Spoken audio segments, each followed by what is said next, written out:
You can go with either of those. So that's the. You guys are live. Oh, we are live. So you know. That's me. What do you mean? No, oh, that's to me. Yeah, that's to you. So you know.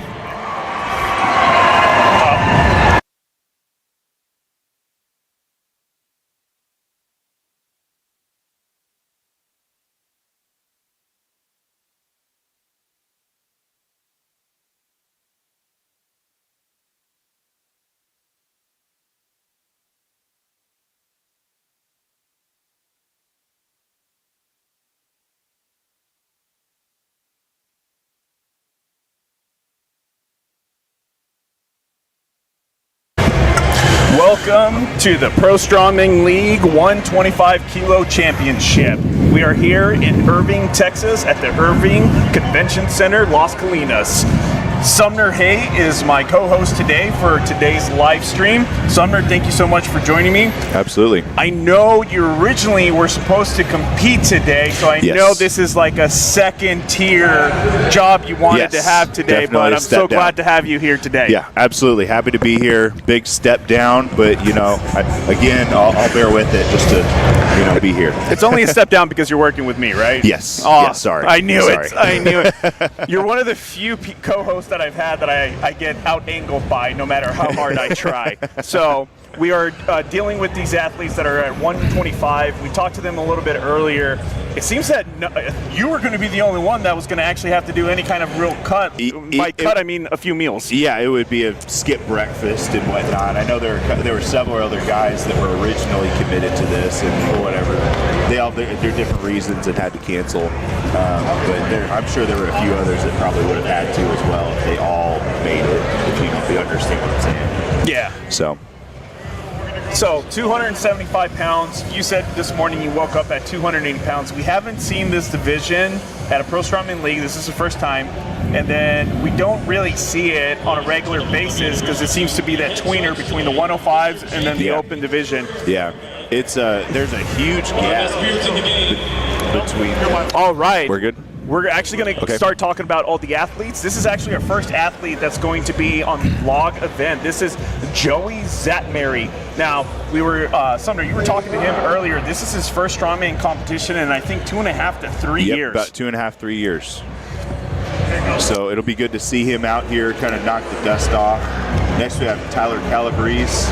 Yeah, I saw him at his last show we were at in Illinois. He is a very explosive athlete, and this is his first year with PSL as well. Perfect. We got Joe McBride. I think he's the first one to actually have a smile. He's been competing for 6 years, and this is his first competition with PSL as well. All right, looking forward to see him out there then. Jack Turner, looks like a younger one of the group at 27 years old for 125kg class, coming from Grand Junction, Colorado. So I'm sure he's going to take advantage of the lower elevation today, have a little bit more energy than he would typically in Colorado. That might be a good advantage for him. All right, up next we got Ty McFarland. Also, I feel like a lot of these guys have been competing for 6 years, and that seems to be the sweet spot for getting to this level, which is the Professional Strongman League. This is his first year competing as well. I love the opportunities that this 125kg division is giving to these athletes. Absolutely. Anthony Seal. Yep. Coming from Connecticut. I'm not sure how many years he's been.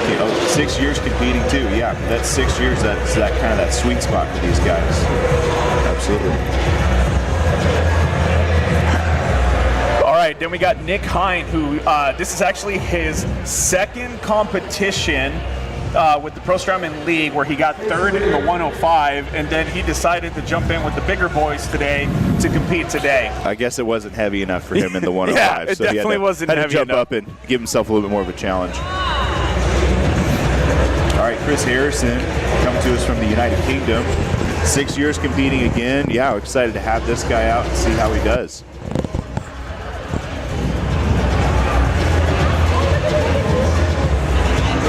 All right, then we got Benjamin Model. He's competing today. He is 32 years old. He's competing for the first time with the Pro Strongman League, and he seemed excited during the warm-ups to take on this heavy challenge today. Sam Sheether, yeah, another guy, very excited. Saw him. He's got a little bit more of a background on static strength with powerlifting and whatnot, so he's looking forward to really jumping into this strongman sport. And speaking of jumping, he told us that he has a 10-foot, 6-inch broad jump. Which is ridiculous. That is wild. Anybody to do it, but let alone a real big guy to do that is very impressive, very and he told explosive. us he's excited about the log press, he's excited about the deadlift, but he says that anything that has to do with strongman skills, he's just hoping to survive. Now, you were supposed to compete today. What events, how was training for these heavy weights and then this variety between the 6 events? Yeah, training went for really well. It was a big challenge to really push myself towards hitting some numbers I hadn't hit before. I was really excited for the deadlift just because you're deadlifting a skid steer. I mean, one of the coolest things about strongman is you get to do some of the most unique events and perform on a level that's just not like what you would see in a regular gym or normal setting. So that was the training for the deadlift specifically was going very well. Same for overhead. I was actually moving decently, but you know, things happen. I've been competing in strongman myself for 14 years, and I'm a little beat up. So you're used to you've competed at big competitions like USS Nationals, events that you have over 100 athletes per division, right? Mm-hmm. But then you start preparing for a Pro Strongman League where you have a hyper focus on one weight class, and you usually have 10 to 20 athletes at a time. And with the speed that they like to run these shows, they usually try to have this done in 2.5 hours. Yeah. How did you apply that time management that you're going to have this competition in your training? And what challenges are these athletes going to be facing? Oh yeah, I mean this show compared to a larger show that you would see on a national level, you might be here all day long waiting over an hour in between events. But with such a small focused group of athletes, you're going to be going through things pretty quick. It's going to be like an intense 2.5, 3 hour workout. So they're going to give some time for these guys to warm up, but as soon as you're done with an event, you don't go sit down and get ready. You jump into warming up for the next event, and it's just continuous through the whole day. And speaking of jumping in, we're jumping into the first event, which is the zone smelling salts, log press, ladder. The 3 main key points for this event are going to be good, clean reps. You got to make sure you wait for that down command. Mm-hmm. You got to pace yourself. You can't rush through the reps, different from what you've been training. And you got to know your game plan. You got to stick to it. We all know that the time goes faster in your head when you're competing. Yep. And then starting us off is Joey Zatmary. Now, the order of the athletes for this first event were just put through a randomizer, and then Joey pulled the short straw to go first. What a great way to knock off the dust, though, right? Yeah. First one back, first to go at the event. So I'm excited to see how Joey goes. Yep. So the athlete has 60 seconds. They choose between a 340-pound log or a 380-pound log. The 380 reps beats any number of reps on the 340. Good. Very sturdy. Good clean rep for Joey on that first rep of the 340. Now he's going in for his second one. See how he's taking his time, stabilizing himself before he launches that weight above his head. Very important. You can get ahead of yourself and rush so quick to go to those next numbers. You can lose seconds by losing balance and completing a rep. So he's pacing himself very well. Let's see how this 380 moves for Joey. Good clean, good strong clean. Seems sturdy. Let's see if he can get it above his head here. So I misspoke. It's 2 reps on the first 340-pound log and then 2 reps on the 380. 2 reps at the 380. There are split times. Yes. So they do have to make sure that they are pushing the pace a little bit, just in case they know they can't hit the 380. Yes. Every point's going to count when you only have 10 athletes. Joey's calling it on the 380. He's calling it on the 380. He had a good press at that 380. It looked like a near lockout on it. But it's hard when you're working at these heavier weights. You get gassed so much quicker. Yeah, it looks like 3 reps, but when you're at sub-maximal weight, moving mid to high 300s at a 125-kilo competitor, it's a stretch. I'm going to be interested to see how many athletes will complete this event because it truly is a challenge for overhead here. Overhead and athleticism to not be out of breath by the time you're hitting your 2 reps at 380. right? Yeah, because if you're out of breath already, it's going to bite you in the butt. Exactly. But up next is Nick Hine. He got third at the PSL 105 championship. He got second at OSG last year. And then he says he's trying to change his mindset since the 105 kilo championship because he was putting a lot of pressure on himself. He says he's trying to go in to be more relaxed and just accept the challenge of beating the best version of himself, and he knows that's going to be good enough to beat the best in the world. Oh, here we go. Let's see if we can get that second rep. He's got a real strong clean. There we go. Press above his head. I like how he had kind of a semi-push press, strict press on that one, where you lean back, make it almost like an incline press. The amount of stability you have to have in your lats and erectors to do that is very substantial. Yeah, impressive. With the log, you see a lot of push press and then a lot of push jerk, but then a very few people can actually pull off the split jerk. Nick Hine's calling it on the 380. Good for 2 reps on the 340 though. Yeah, that's one nice thing about strongman is you're just supposed to complete the rep. Yes, there are some rules, but you can strict press it, you can push press it, you can split jerk it, you can stumble around. As long as you're stable, you'll get that down command. So it gives people the opportunity to choose their best style that works best for the way they prefer to compete. So right now we have Anthony Vasile. Very confident clean there. Looks like he missed group a bit on that forward step here. He's really leaning important back not on to this let this weight get ahead of you. Very strong though. Look at that. 15 seconds in, he's on to his second. I like his wide stance. That gives him a good solid base to press from. Again, these guys, I mean, that's static. Look at that. It's a good push press. He's not moving around while he's pressing it. Very sturdy. He's being very patient in between every rep, too. He is not rushing it. Yep, you got to time your reps on this. Now, these look a little slick on the logs. Is that something that you keep mindful? Does that change how you go about it clean when you see the different textures? Absolutely. When you're working with a slick log, that clean is a little bit more difficult. You can have your belt to help you a little bit. Sometimes people have grip shirts that they're allowed to use. No grip shirts allowed. You just put on a lot of chalk and you grip that log to your body as tight as you can as you roll up with it. I found it very easy to keep my torso as upright as possible, kind of squat down until it hits the top of my abdomen as a shelf, and then I hold it there as I stand up and roll it up to my chest.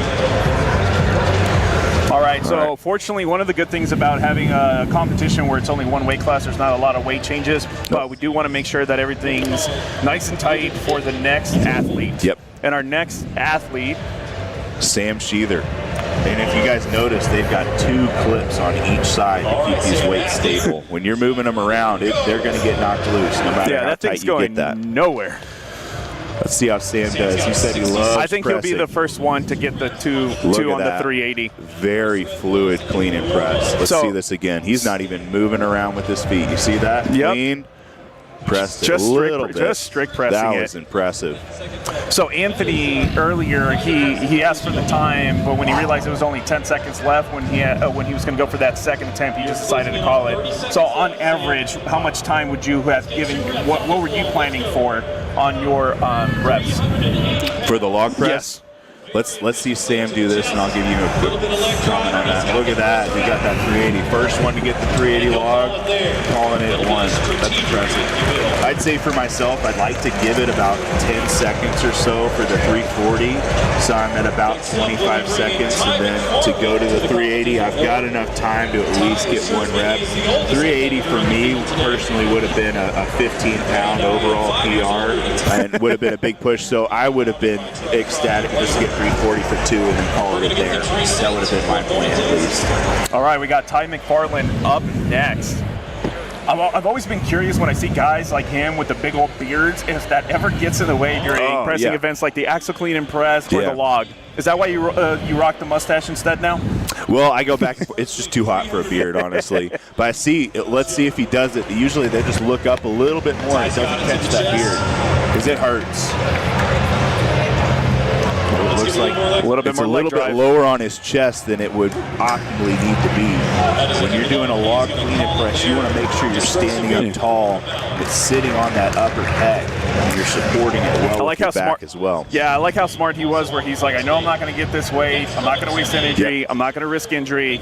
Let's save this for the next event. That's the smartest thing. He tried it, and then he didn't work himself up trying to get a rep over and over again just to exhaust himself. He figured, okay, you know what, I'm good here. I'm going to save myself for the next one. All right, we got Benjamin Model. The luchador. Lucha Libre. Let's see how he wrestles through these I wonder logs. how many strength points a mask gives you. It's got to be substantial. Probably similar to a beard. You see how he's leaning way back? He's kind of using it almost like that incline press, that standing incline press. It's great form. The stability and static strength you have to do it is again, pretty substantial. Let's see if he can get one rep here, Benjamin Model. Because one press just puts him ahead of somebody like Ty, who didn't get any reps. So. And when you're working at a level at this, sometimes you're one rep away from, podium. And you get so many points just for doing one small thing. Really, the goal is just to be the most okayest strongman across the board, right? If you go in expecting to win and dominate every event, that's just unrealistic. Yep. So you got to count on having a few that you do really well in, and then some others that you're going to lose some points in. It's like Martine used to say. He used to say that it's not about winning every event. It's just being consistently highly placed, and then that will get you the win. We got Jack Turner now. Let's see it. Oh, got a good aggressive approach. There we go. Good for one rep. He had to stabilize just a little bit. Y'all see that. It's important to stay calm on this press. You get too worked up, you can get lightheaded. Oh, good grind. Oh, what a save. Perfect. He wobbled a little bit walking away. Wobbled a bit. Okay, now we're moving over to this 380. Let's see if he's got it. He kind of likes to walk up to approach the log. That's a preference of mine. You almost get a couple breaths to get that adrenaline going, and then you just attack it. Let's see if Jack's got one in him. Come on, Jack. 15 seconds left. I think saving that second rep took out what little energy he would have had left to go for one rep on that. So who's our judge today for these events? We have Jacob Finchner as our judge. He's a pro, 300-pound strongman. This guy has competed in several shows in and out. He's one of those dudes that's just naturally strong, who could just step into the gym and move like your lifetime PR goal ever and be like, oh yeah, I haven't worked out in months. Great guy, super humble, and he knows his stuff. I'm glad he's here. All right, so we got Joe McBride now. He's bracing real good to take a big breath before he cleans it up. Good clean. There we go. See if he can launch it. I think he's the first one I've seen that doesn't have the Oli shoes. I think he's just wearing CrossFit shoes. That's a flex right there. Or he's self-aware enough where he's like, you know what, I'm just going to walk up to it. That'd be me. Now for you, when you're doing log press, do you breathe when you have the log up on your chest and shoulders? Or do you wait till you press it all the way? No, I try to breathe right here. Okay. Take a deep breath because I don't want to be sitting with the log on my chest for too long.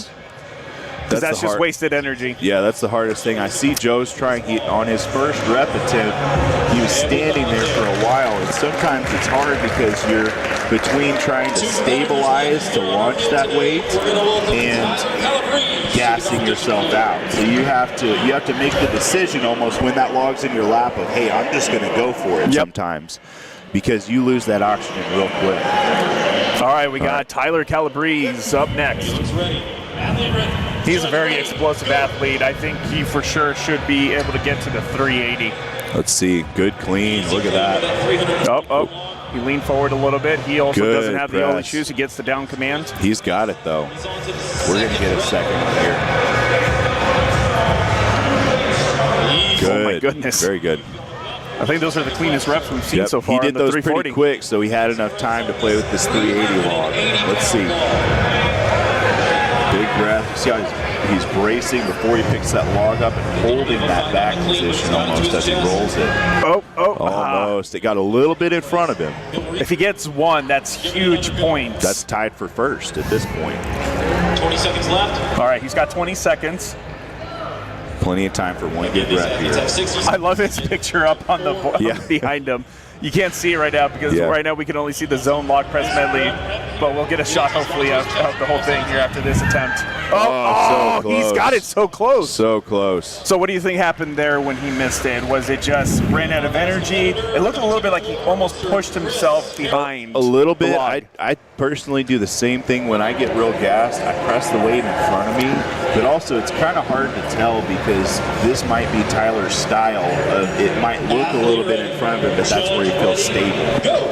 Right, Chris Harrison, he's up next. Let's see how he does on this one. Good, clean. You see how he held it onto his chest? There wasn't too much lag of it having to pull it up. Ooh, close. I think his dip was a little fast, and it made him drop his elbows. Those elbows got to stay high so the log path is straight up. It's hard because this event messes with you mentally so much.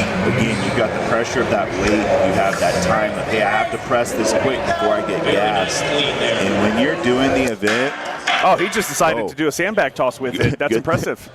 Good save, though, man. That's why I'm not a fan when I see a spotter behind people on log events. Yeah. That can be pretty scary. It truly can. All right, so we are done with the log lift ladder. We are now moving to the skid steer deadlift. I'll give a quick breakdown on what that event's going to be. It's going to be a 60-second time limit. They will not receive an up command. They will only be focused on the down command. We got Tommy Sharp about to drive up with the implement that they're going to deadlift. I bet you that's the one that you really wanted to do just because it looks so cool. It's a skid steer. Yeah, look at that. That's so cool. When do you get to pick up a skid steer? I mean, come on. This rig on the front of the skid steer was custom made by Tommy Sharp, who's one of the judges and officials for today. And he's not competing. However, he was out testing the events. You're picking up the skid steer, and we'll see the wheelbarrow implement later on. It's just crazy to see how strong he is just naturally, just on his own, without even prepping for something. It's very impressive. I mean, he won USS Nationals in Colorado. In 24, yes. So he's a monster. He's a pro middleweight strongman. He's even trying to go for a pro heavyweight strongman title. He also has the state record on the axle clean and press. Yes, he does. So this is going to be 15 inches off the ground, as many reps as possible. Yep. They will only get a down command. Time does not matter on the reps, so if you tie with somebody on reps, it's a tie. Yep. There's no split times on this. And what's important for this that they noted is that skid steer has to settle all the way. And as we see, it might be bouncing around a little bit if you drop that thing right down. So some people might try and, like myself, I would probably try and use that bounce to my advantage, but they already said in the rules, hey, you're going to let it settle completely before you pull it down. Yep, so don't try to force the bounce right there. Yep. How many... What do you think the reps that's going to win this event? It's hard to tell because it starts at 15 inches, but you're not going to have that skid steer completely off the ground until it's at about an 18-inch lift, and you're at about 800 pounds in your hands. So it's kind of hard to tell, depending on if we've got a big deadlifter here, we might even see 10+ reps. All right, so real quick, while we're finishing setting this up, we're going to go to a quick commercial break. You're going to find us on the PSL page for the score in 5 minutes. Catch you in a bit. Toodles.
rise. Risen, we can dominate. We are strong. We are pioneer. I don't ever slow up, no I don't take shit. I got no love for the fakeness. Wanna play tough and wanna hate this, although I show up. I don't ever slow up, no I don't take shit. I got no love for the fakeness. If you wanna play tough and wanna hate this, I'll always show up and make a statement. I don't ever slow up, no I don't take shit. I got no love for the fakeness. If you wanna play tough and wanna hate this, I'll always show up and make a statement. Everything I do so instinctive and so passionate. Every word I move so descriptive like an adjective. I got a vendetta against people who patented being negative when you should be getting after it. I got facts over tracks, this and that. Spitting slow, speaking fast, I can roast, I can gas. Think I'm okay at last, but I don't know if that can erase all the past. And the pettiness, a reflection of the emptiness. Hilarious, you think you're worth my time, you're delirious. Mysterious, because you hide behind a fake exterior. Inferior, you know I'll always be a bit superior. Get off of me, this ain't no humble brag. I want you to hear words, you can say them back. I want you to feel free from the chains at last, and to believe in what you got, it was built to last, yeah. Now that I've been put through hell, I never got anyone's help. I had to do it all myself.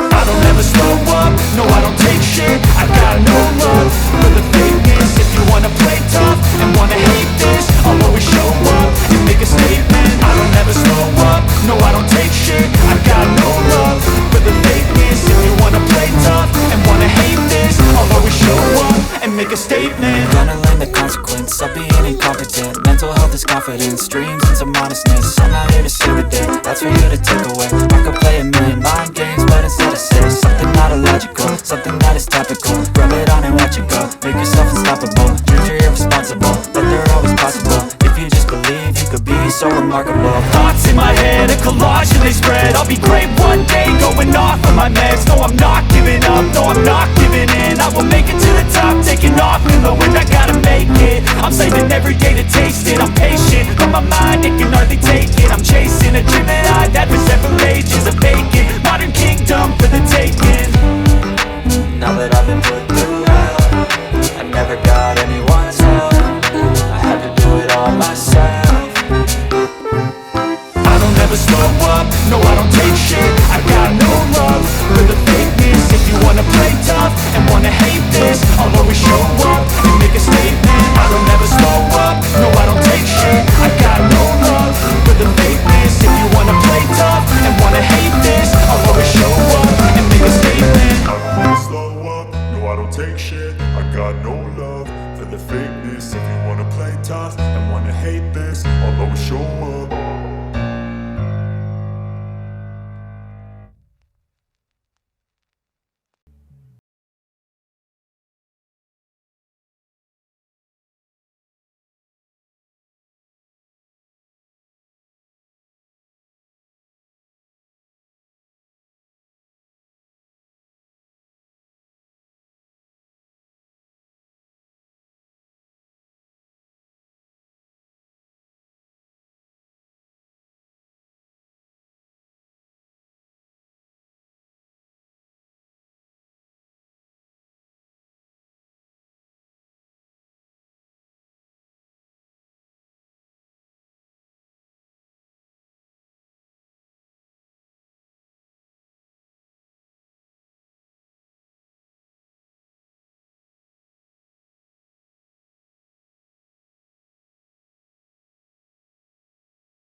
All right, and we are back to the Pro Strongman League 125 kilo championship.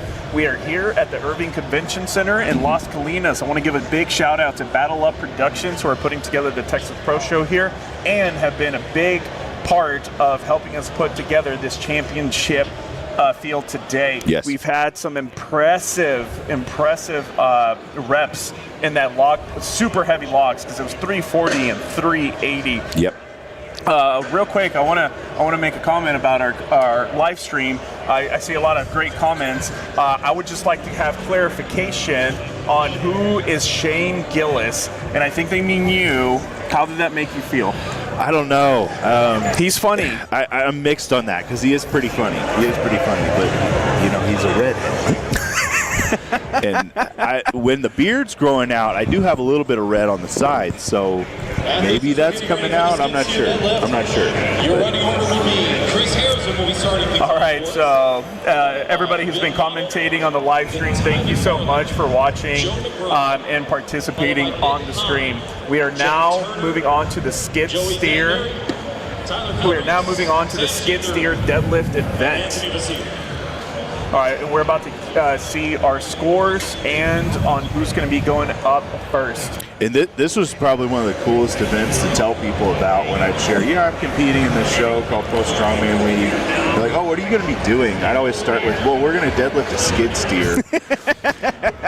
and they're just always the reaction, like, yeah, I know, I'm that excited too. 60 seconds to get Strongmen are the best partners to have, because functionally we're going to be able to pick up a lot more different things. Nothing against the power lifters or the bodybuilders, but we're going to be able to pick up different implements for you. Oh yeah, we're real good friends at helping people move. Sumner, you want to go through the 3 keys for this event? Yeah, absolutely. Our sponsor. Who's our sponsor for this one?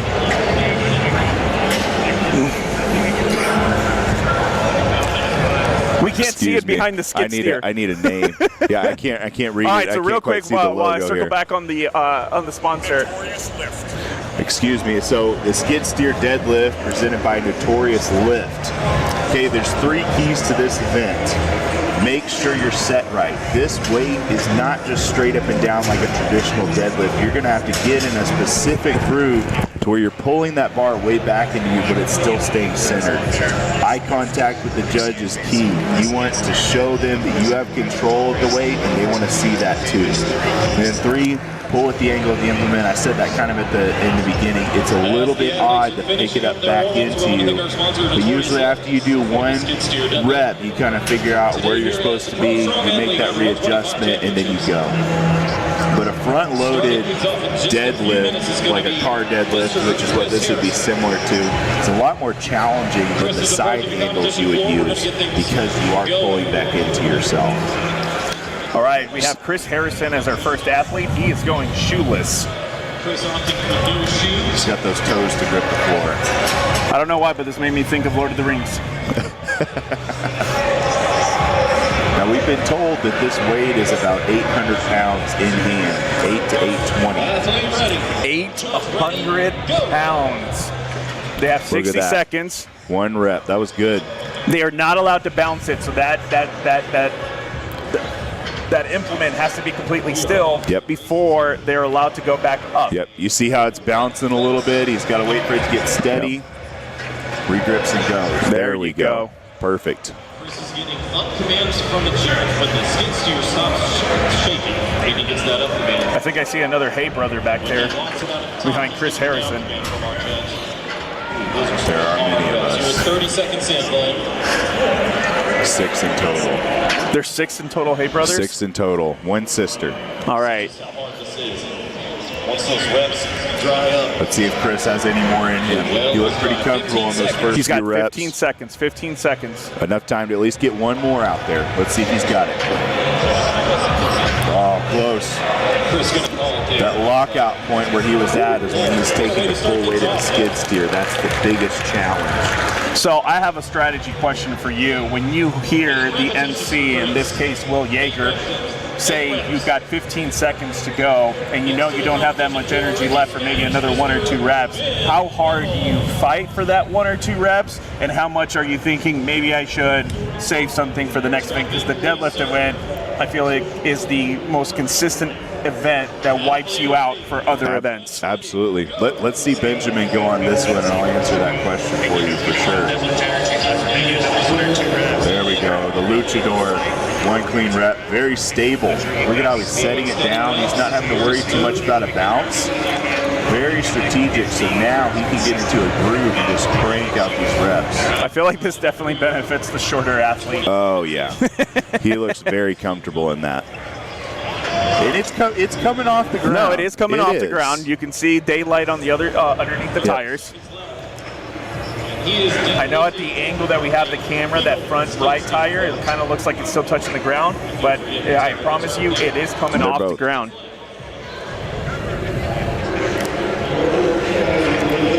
Let's see, there we go. He's taking a couple breaths at the bottom. You can tell he's getting gas, but looks like Benjamin's taking those breaths, then he cranks out a few reps. He might rest a little bit, and then crank out a few more. Look at that, great performance by Benjamin Model. He doesn't even look tired. He looks good. The mask is hiding any tiredness, I'm sure.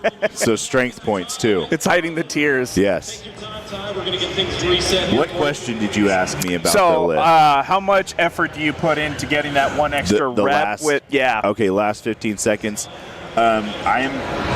I go all out every event. I don't know if there's ever been an event where I held back because I want to make sure I'm first place in the event that I'm going in, especially on a local level.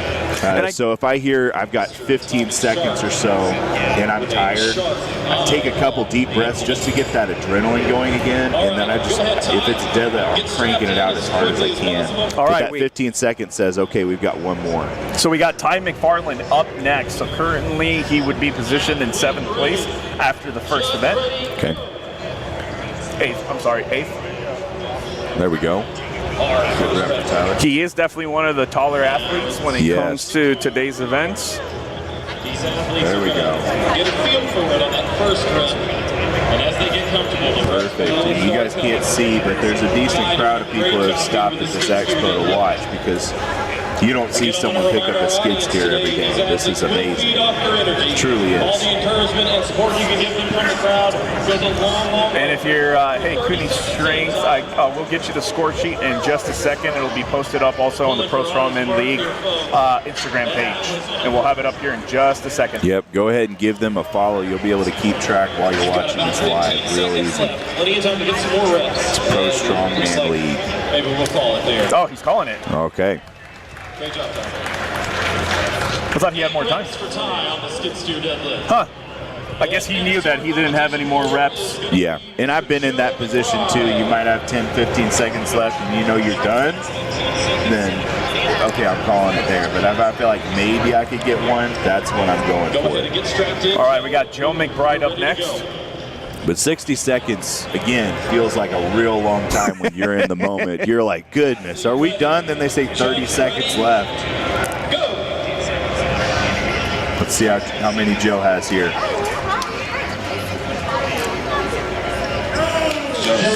Looks like he's trying to use almost a hitch technique, bring it up to his knees and catch it and then pull it up his thighs. Does it look like his feet position is also the furthest back that we've seen so far of the first 3 athletes? Yes, that might be what's giving him a hard time. He's getting stuck when that weight's coming right off the ground because it's not centered on him. If he was a little bit closer, he might be able to hitch that. Let's see if he makes a readjustment.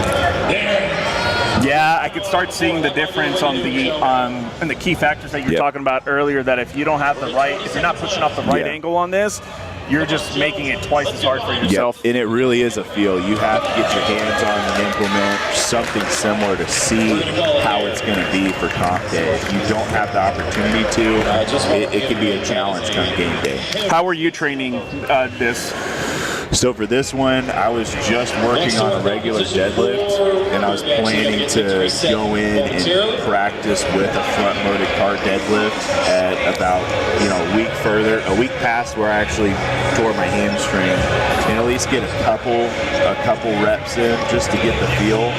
My main concern was making sure that I was prepped to lift enough weight. Yeah. And with them saying, hey, this is 15 inches off the ground, you don't see the implement, you don't see how it is. I was training for a higher lift just off the floor and hoping that static strength would help me be able to get more reps come game day. So real quick, we had two different things happening. We had one of our volunteers, Dwayne, go clean up after Joe McBride. He had a little bit of a nosebleed. Okay. And fortunately, that gave Nick High enough time to switch shirts because he was accidentally wearing the Pro Strongman League 105 shirt and not the shirt for today. Uh-oh. That's what happens when you've competed 3 times with PSL and won one of the shows. You have multiple shirts to pick from. You got the wrong shirt. These are pretty cool. There's the American flag on the back of everybody's shirt with their name over it. Really love the design they had for these. Nick, as quickly as you can make it to the competition floor, please. All right, let's see what's going on over here. He got the shirt changed. We're good. All right, we're getting ready. And we got a comment from Savannah. She says, my dad is Nick Hine. He works hard every day on Strongman. He's the best dad ever. Aww. So you got your daughter watching right now, Nick Hine. Athlete ready. No pressure. Yeah, right? No pressure. All right, let's go. We got 60 seconds started. There we go. We got a rep in. Now he knows how it feels, kind of readjusting that grip. Good. You see how he's a little bit more comfortable on that second one after his body understands what it's trying to do. He also has a very narrow stance. It is pretty narrow. When you go a little bit more narrow, you can make more of a slingshot action with your hamstrings and glutes. And that's probably his strategy here. But look at how strong he is. He's figured out his groove. Now he can just go to town and crank out some reps. He's the most explosive. He's the most explosive one I've seen. Everybody's been kind of more like steady as we go, but he is trying to like jump out of that implement. Yeah, he's yanking that skid steer off the ground. He's manhandling this thing. There we go. Look at that. But there seems to be like a 2-inch give before you actually start picking up the skid steer. So this might actually be counterproductive when he's just yanking it that hard. There we go. Good event. Cooney Strength Conditioning, the score sheet can be found on Iron Podium. If you want to see the end results for each event, wait about 5-10 minutes after the event's over and check out the Pro Strongman League Instagram page. That's where you can get the scores. You can always tell when the athlete felt it in the hammies by how they walk away. Yeah. Nick Hine was kicking out those toes out to the sides. Those hammies were on fire. Oh, I could imagine. So I see a lot of figure eights. This is more of the traditional straps over here that I'm seeing. What do you use for deadlifts? I go back and forth, so I use some real long straps that I love, but I've been doing figure eights for a while. Here we go. Good first pull for Jack Turner. He readjusted his feet a little bit. He saw where he needed to go.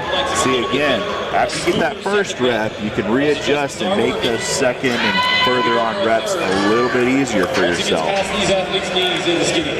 I like how he's being patient, too, to wait for the implement to have that 2-inch give, and then he really starts driving through his legs. Go. Yep, he's pulling out the slack. Yes. You've heard that term. Exactly. Pulling out the slack, and then he's really cranking into it.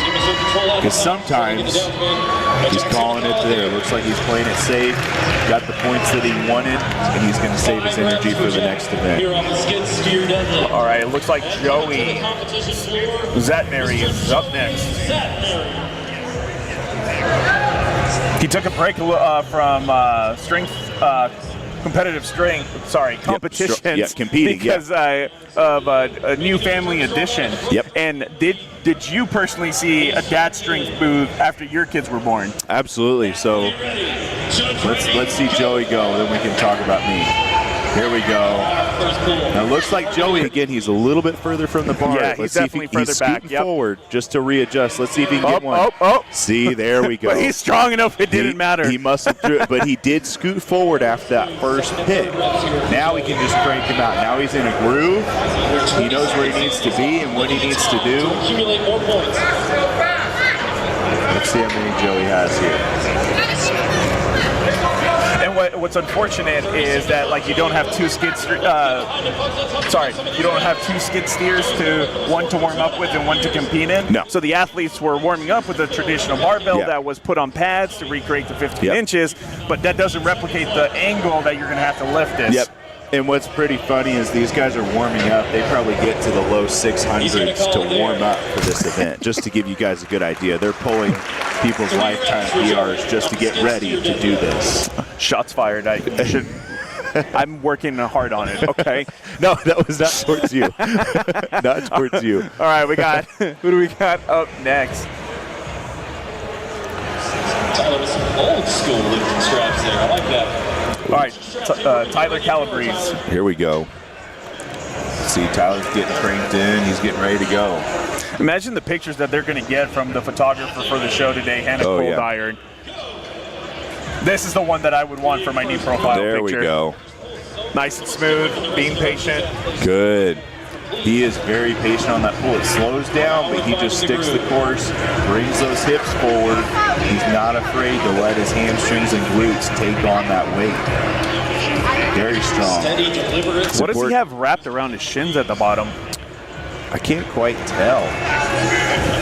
He's good for another. Maybe there's some ankle weights just to give himself a little bit more of a challenge. Which is a long time or a short time, depending on which side of the bar you're on right now. Let's see how many more he's got. Again, very comfortable. It's a little bit slow, but it doesn't necessarily mean that he's weak. Some people just move those weights a little bit more steady. Yep. That's where they're strong. You never count someone out that lifts at that pace because they know how to pace themselves. Yeah, I was about to say, this one seems the most deliberately paced Yep. out of everybody Very today. steady. He probably planned out, I'm going to get a rep every so many seconds, and that's what he trained for. Great job. It looked like he had to loosen up that belt real quick Yep. before the blood pressure got to him. Yep. All right, we got Sam up next. Let's see how Sheether does on this one. This is going to be Sam's first Now this guy, he's static. He's got the powerlifting experience. Again, this isn't a traditional deadlift, so let's see. I'm interested to see if Sam will be able to get into that optimal position for this one. Is he our youngest athlete too at 27?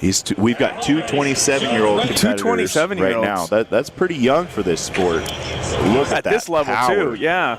Ripping that off the ground. Make sure you're ready for that up command. And as you notice, he's got his belt up really high. You don't see that very often. It's a unique way of bracing. My goodness, the aggression on this guy. And I like how the judge actually has two hands going at a time. He has the one left hand giving them the down command, but then the right hand is letting them know when the skid steer is actually stable for them to go into the next rep. That's a pro judge right there. Yeah, absolutely. Well, when you've competed enough, you know what you want a judge to do for you. All right, he's got 20 seconds. 20 seconds. Let's see how many more Sam has. He looks very strong in this. Very explosive. 15 seconds. That's about 9 reps, Sam. You got less than 10 seconds. He can get one more if he goes now. Look at that. Look at that. Oh. I felt like was he had a close. little bit more time to go for that last rep, and he rushed it. Maybe. If he took a breath or two, might have had it. You never know how gassed these guys are. True, very true. That was good for him. He manhandled that weight. No nosebleed? Okay, we're good. good. We're good. Maybe it was just a booger. Yep. To finish things off here at the skid steer deadlift. We're on to our final competitor for this skid steer event here. We've got Anthony Vasile. Let's see where he's at.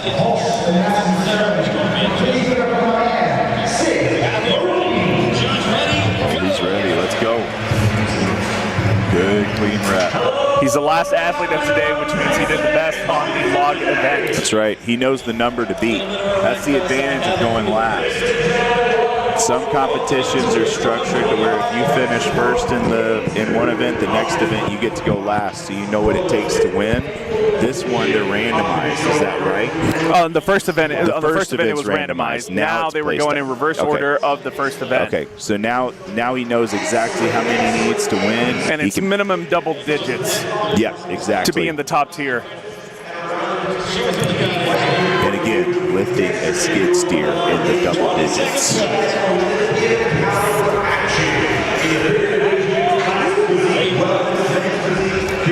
Let's see how many Anthony has. It looks like he had a good pace. Slowing down a little bit, that's understandable. He's making sure to get some good intentional breaths so he's got oxygen to his muscles to be able to perform. It's very important. You think breathing is a no-brainer, but it can be hard to remember to breathe sometimes. And the pose to finish. That was great. He had enough energy for the pose. I love it. It's such a big advantage to know what score to beat. Yep. Or what scores are ahead of you so you know how to place better. That's the best. It's almost an alpha move to know if you've got 8 reps to beat something, you get 8 in the first 30 seconds or something, and then you say, hey, I'm done. So you asked me a question about transitioning into fatherhood while competing. Yeah, did you get that dad strength boost? So a little bit of a dad strength boost, but it's a different challenge for sure. I have my 3rd child on the way now, and a 3rd one? So blessed to have such a big family already. Well, 3 kids. I feel like we got a full house, but yep. Training's different. Family obviously comes first, so that means when I train, that's when the kids are in bed instead of right after work. So I know your daughter's a tough coach when she's in the gym training with you. You know it. She tells me I have weak muscles all the time, so she keeps me good and humble. But she's hilarious. So she's 5, and she'll come into the garage every now and then and be like, Daddy, I want to do pull-ups. So I'll put her up there, and she'll stand on a red band or 2, and then she'll just crank out like 5 or 6 reps, and then I'll put her down, and she's like, I want to do that again. I'm like, oh, don't you want to rest? Are you tired?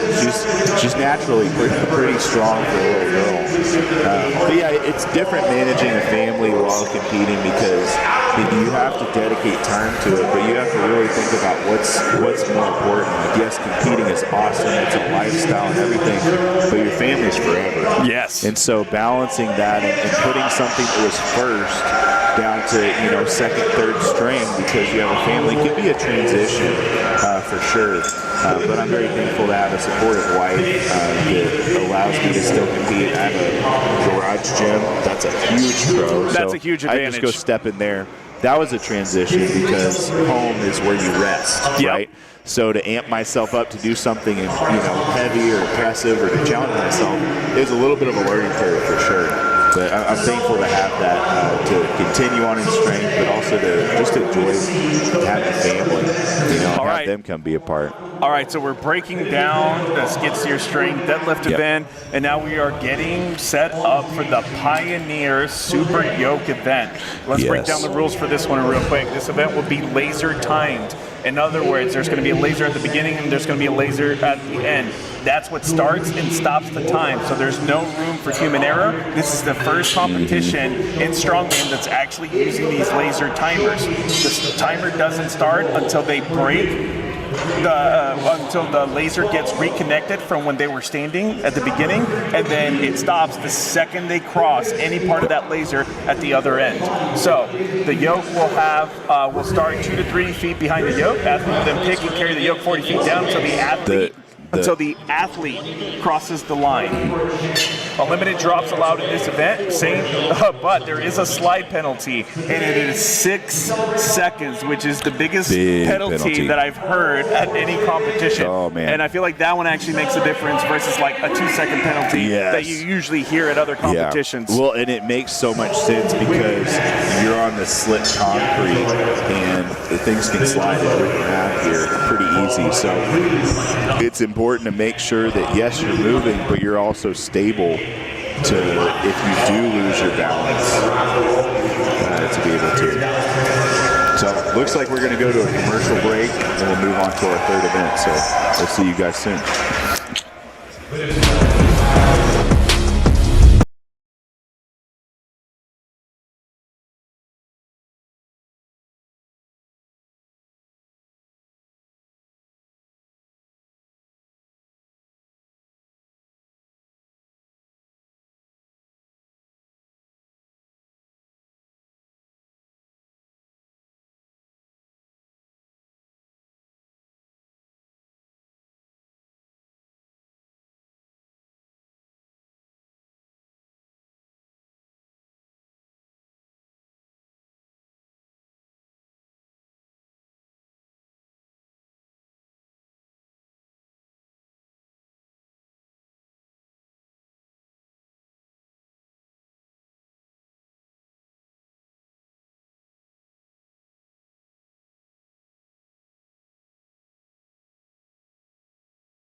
I don't ever slow up, no I don't take shit. I got no love for the fakeness. If you wanna play tough and wanna hate this, I'll always show up. I don't ever slow up, no I don't take shit. I got no love for the fakeness. If you wanna play tough and wanna hate this, I'll always show up and make a statement. I don't ever slow up, no I don't take shit. I got no love for the fakeness. If you wanna play tough and wanna hate this, I'll always show up and make a statement. Everything I do so instinctive and so passionate. Every word I move so descriptive like an adjective. I got a vendetta against people who patented being negative when you should be getting after it. I got facts over tracks, this and that. Spitting slow, spitting fast. I could roast, I could gas. Think I'm okay at last, but I don't know if that can erase all the past. And the pettiness, a reflection of the emptiness. Hilarious, you think you're worth my time, you're delirious. Mysterious, because you hide behind a fake exterior. Inferior, you know I'll always be a bit superior. Get off of me, this ain't no humble brag. I want you to hear words, you can say them back. I want you to feel free from the chains at last, and to believe in what you got, it was built to last, yeah. Now that I've been put through hell, I never got anyone's help. I had to do it all myself. I don't ever slow up, no I don't take shit. I got no love for the fakeness. If you wanna play tough and wanna hate this, I'll always show up and make a statement. I don't ever slow up, no I don't take shit. I got no love for the fakeness. If you wanna play tough and wanna hate this, I'll always show up and make a statement. Gonna learn the consequence of being incompetent. Mental health is confidence, dreams and some modestness. I'm not here to save the day, that's for you to take away. I could play a million mind games, but instead I say something not illogical, something that is topical. Rub it on and watch it go, make yourself unstoppable. Dreams are irresponsible, but they're always possible. If you just believe, you could be so remarkable. Thoughts in my head, a collage and they spread. I'll be great one day, going off of my meds. No, I'm not giving up, no, I'm not giving in. I will make it to the top, taking off in the wind. I gotta make it, I'm saving every day to taste it. I'm patient, but my mind, it can hardly take it. I'm chasing a dream that I've had for several ages. A vacant, modern kingdom for the taking. Now that I've been put through hell, I never got anyone's help. I had to do it all myself. I don't ever slow up, no I don't take shit. I got no love for the fakeness. If you wanna play tough and wanna hate this, I'll always show up and make a statement. I don't ever slow up, no I don't take shit. I got no love for the fakeness. If you wanna play tough and wanna hate this, I'll always show up and make a statement. I don't ever slow up, no I don't take shit. I got no love for the fakeness. If you wanna play tough and wanna hate this, I'll always show up.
high. Tyson Thompson says hi. Yeah.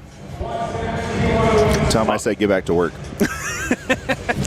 All right, we are going into the wheelbarrow to arm over arm. The athletes are going to have 60 seconds.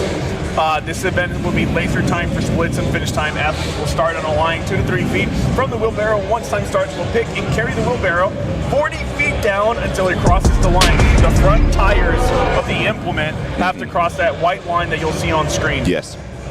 Athletes will either receive a total distance or a time for this event. There is a slide penalty for the wheelbarrow, and it will be a 7-second penalty for this. Right now, Joe McBride is starting us off. So the wheelbarrow is actually connected to that tractor that you see right in front of us. So the challenge with this is you have to pick it up, and then you have to actually push that tractor. It's not just free rolling. It's in some form of a gear. That's how these things are built.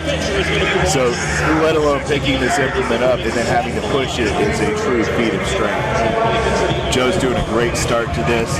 Looks like he's dropped it to re-grip. Let's see if he can push it, a good 10, 15 feet more. Oh, they're looking at that grip because they just had that deadlift, so their grip's already. In this one, you're doing a wider grip than traditional. You see how you're reaching out far, so it's almost like a snatch grip deadlift or a frame carry if y'all are familiar with strongman implements. This is like a very aggressive frame carry. Very aggressive that you have to push. It'd be frame carry uphill, maybe. Had someone in the chat ask for a score sheet. Joe runs out of time. Score sheet can be found on the Instagram page, Pro Strongman League. You can also see it on Iron Podium if you pull up the competition. I would go to that Instagram page to get everything you need, though. So big thank you to the Original Stick. They are the sponsors for the Wheelbarrow to Arm Over Arm event. Up next is Joey Zetmary. So we've got our spotters, loaders, and judges rolling this tractor back and forth.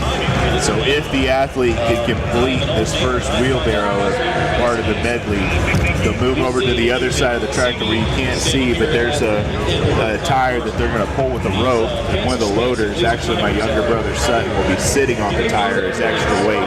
Because, just to make it heavier? Yeah, just to make it heavier because, it's strongman. So real quick, let's go to the 3 keys to the event. It's get a good, solid grip. You saw Joe McBride having to deal with the beat up grip, have smooth transitions in the arm to over arm so you can keep the momentum going. Yep. And then also use your whole body to pull. Yes. It's not just arm over arm because of the name. You want to use your legs, you want to use that core and stabilize everything. It's like a row. It's like the CrossFit row, whatever that's called. Is it called just a row? I don't know. Just like the rowing machine? Is that what you're thinking? You're doing a rowing machine, but with weight. So you're pulling with your arms and your legs at the same time in an explosive movement.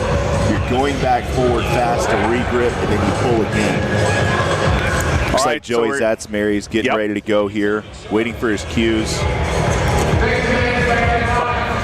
And those funny implements that are kind of standing next to that tractor are laser timers. So welcome to Texas. Right? Super fancy. Joey did say that he got a cowboy hat. We're very proud of him. Yeah, very proud of him. He is from the Philadelphia area, so I don't know if he's going to wear it when he's back home.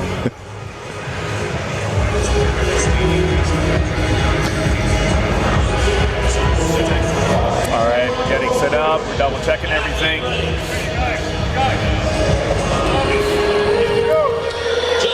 Sorry, guys. Tommy Sharp. A large man. He can easily be in the way. See, Joey's pushing this tractor at a really great pace. Let's hope he keeps it up the whole time to make it across the line. Oh, one of the good things about being even second to last is you get to see the first person mess up. You're motivated. They make the mistakes for you, so that way you can clean it up after. See, look here's at that big rowing motion. Look at that. Good aggression. He's powerful on this. Joey's a medley guy. This is one of his strengths here. How much fun is your brother having just sitting on that tire? He looks very bored, but he's very concentrated. He doesn't want to get pulled off backwards. All right, Joey, the first one to finish this. And I don't know if the camera showed, but as soon as Joey dropped that tractor with it having the momentum, it kept rolling. So some of the loaders and judges, Jacob and my other brother Austin, had to run and grab the tractor so it didn't roll into anybody. That's what happens when you've got good speed. You don't have to worry about a tractor losing control.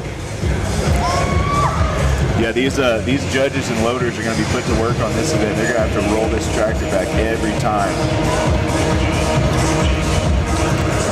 Great run with Joey, though. That's a good standard to set for everybody to beat here.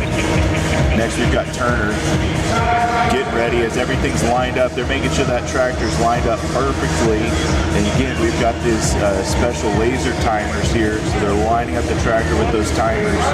He's going to stand ready to go, and as soon as his body moves away from the laser and it reconnects, that's when the time starts. Correct. And then on the other end, there's going to be that weight being moved, and as my younger brother Sutton gets to a certain point, he's going to break that line and stop the time. Oh, so that's why he has to be so steady. Yes. All right, so here's we got Jack Turner.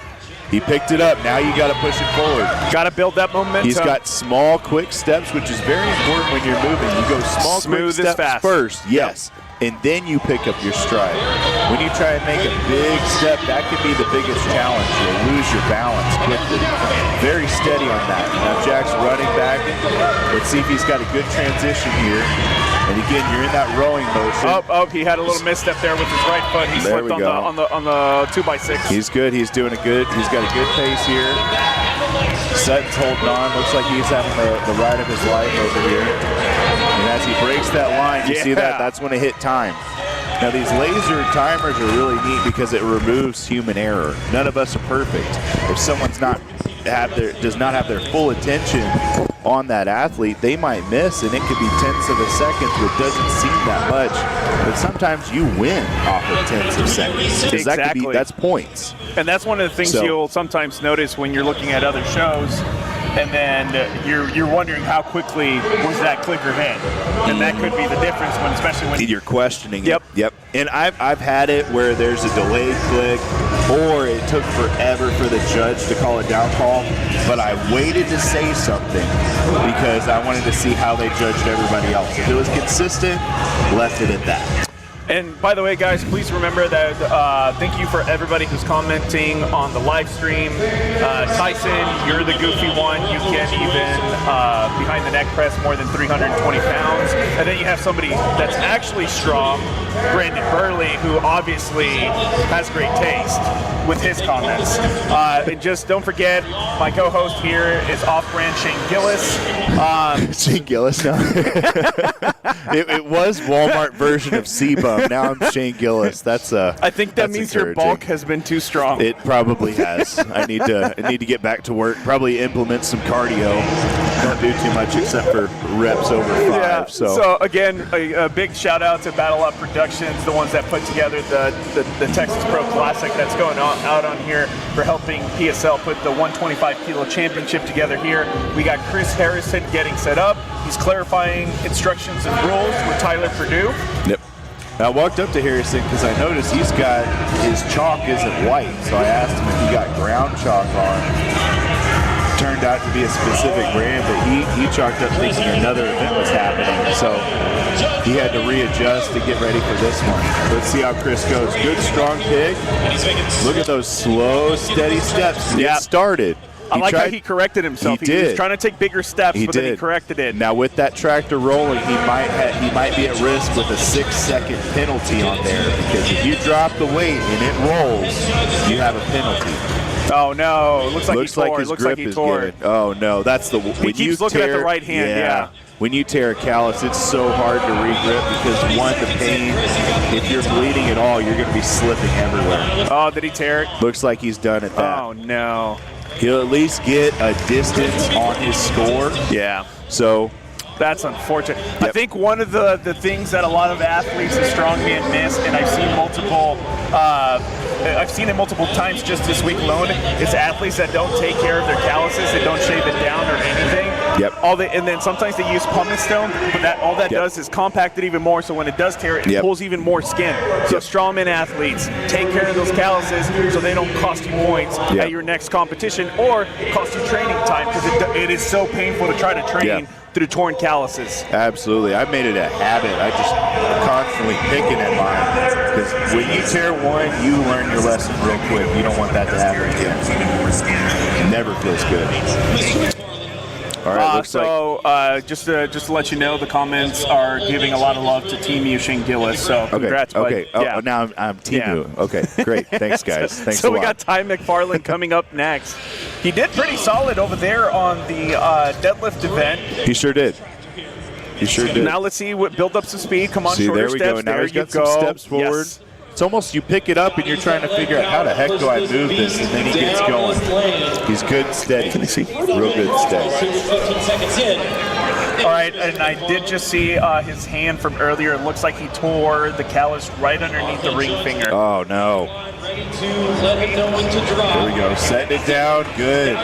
Waited. Now he's moving over to this arm over arm part. Good. He's tall, so he can get some big pulls out of this, so you won't need as many pulls as some of the shorter athletes that we've had earlier Use your today. legs to your advantage. Come on, use if your you legs. Train There it right. you go. There you go. This is what we're talking about, using a full body. This is good. He could even squat down a little bit more if he wanted some more power, right? But he's still got a great pace, a good strong row. Set held his position very beautifully. He did a great job as a spotter. That was solid. That was a solid performance by Ty. Yeah, Ty did great. Again, kind of a slow start because he picked it up, wasn't sure how to move forward, but he figured it out. You got to rev up the engine, right? You got to build it up. Yep, Strongman's all about moving odd things, and you just have to figure it out. You know, you might not be in the best conditions, right? You're not on a platform with the nicest bar or the nicest equipment. That picture's awesome. That is Tyler, beautiful. I don't know if he's jumping or stretching in a pigeon pose. I don't know. Sure which but one it is. That's another fun thing about Strongman is you can't take any of these guys seriously. We're all goofballs, and most of us look terrifying, right? But then you get to hang out. It's like, okay, these guys, they're the biggest teddy bears most of the time. Exactly. And they're really nice too, except Tyson Thompson. So be friends to your local strongman. Okay, he might look scary, but he's nice. I promise you. And then Brandon Burley and everybody who's on the stream, we are also waiting on the updated score sheet. So just be a little bit patient with us, and I will get you that as soon as we have it available to us. Looks like Calabrese, Tyler, waiting for everything to be ready for him to get going. Looks like we're resetting that arm over arm section. Yep, and looking closer at his ankles, it looks like it's some sort of a brace or support that he has down there.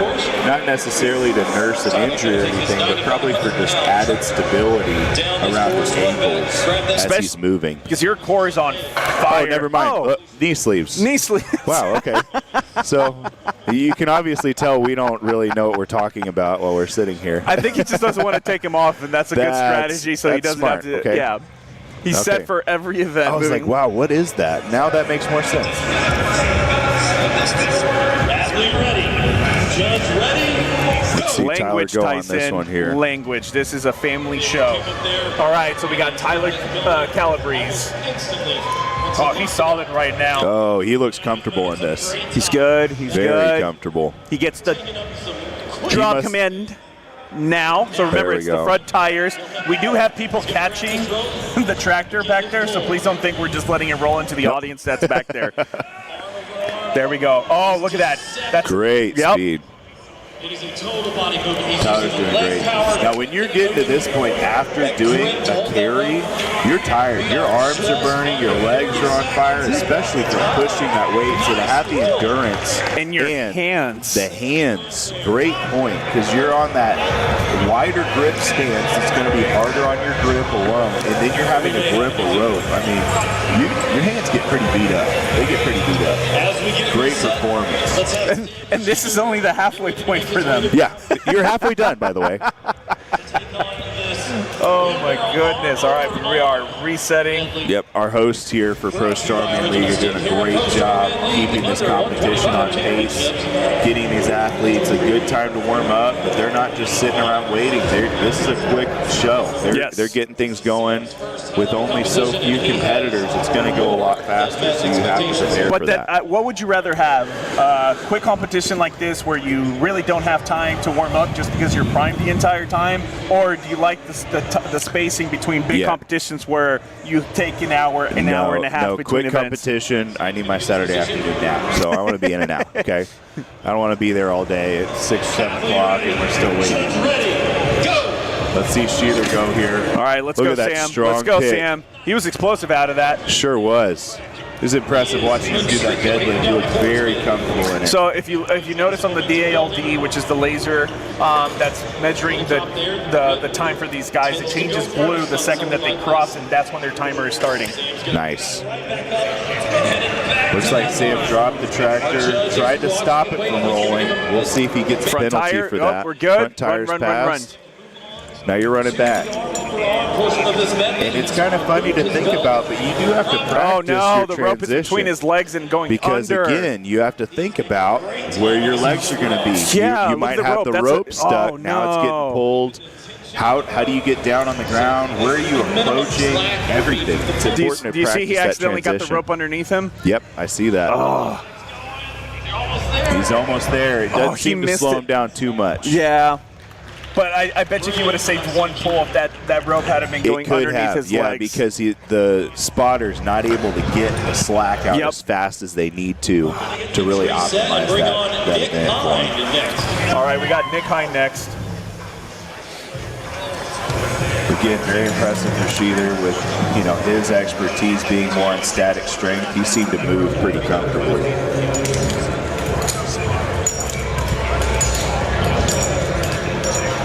Getting everything reset.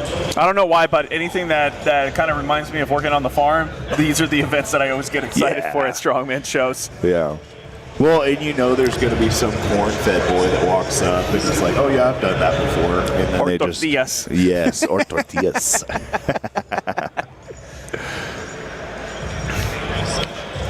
All right, Nick Hine, where'd he go? If you haven't had the chance, y'all make sure to go follow Pro Strongman League on Instagram. You'll get some updates on scores there as we're going. Where can people find you? You can find me, my full name, Sumner Hay, on Instagram. Go ahead. Step on up. Feel free to give me a follow. I do garage workouts and occasionally compete when I'm not broken. All right, so the score to beat right now is Joey Zatmary with 37.17 seconds. Nick Hine is a very explosive athlete, so I think he's going to be the one to challenge it. Yep, he's got a great pace with great this start tractor. already. I mean, he's moving that thing. There we Good, go. he got the down Setting command. It down. He's running. He's the first Good. one I've seen actually intentionally He's run. ready. Ropes in the good position. Oh, he's moving. Here we go. There we go. Come on. Okay, he just hit the 30-second mark. It'll be close, but I think he's going to be in the 40s based on the timing that we're seeing right now. That's unofficial, by the way. I'm just going by what I hear our MC calling out. It's close. It's close.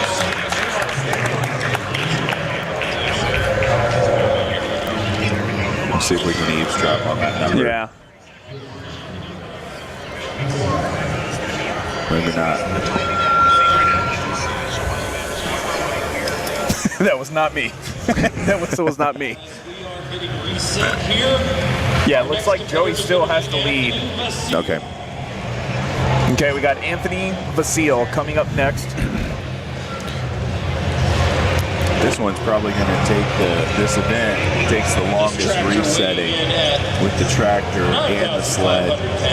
Everything else is going to be much faster when you're moving that yoke or the Conan's wheel.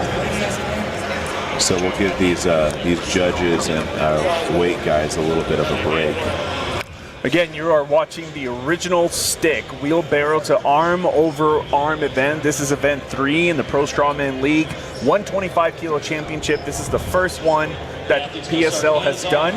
We are using DALD for the timer, which is a laser timer. So that way we don't even have to be worrying about human error.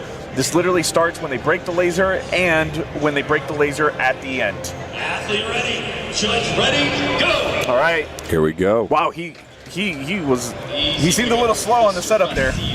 He picked that thing right up, though. Stopped it from rolling. That was good.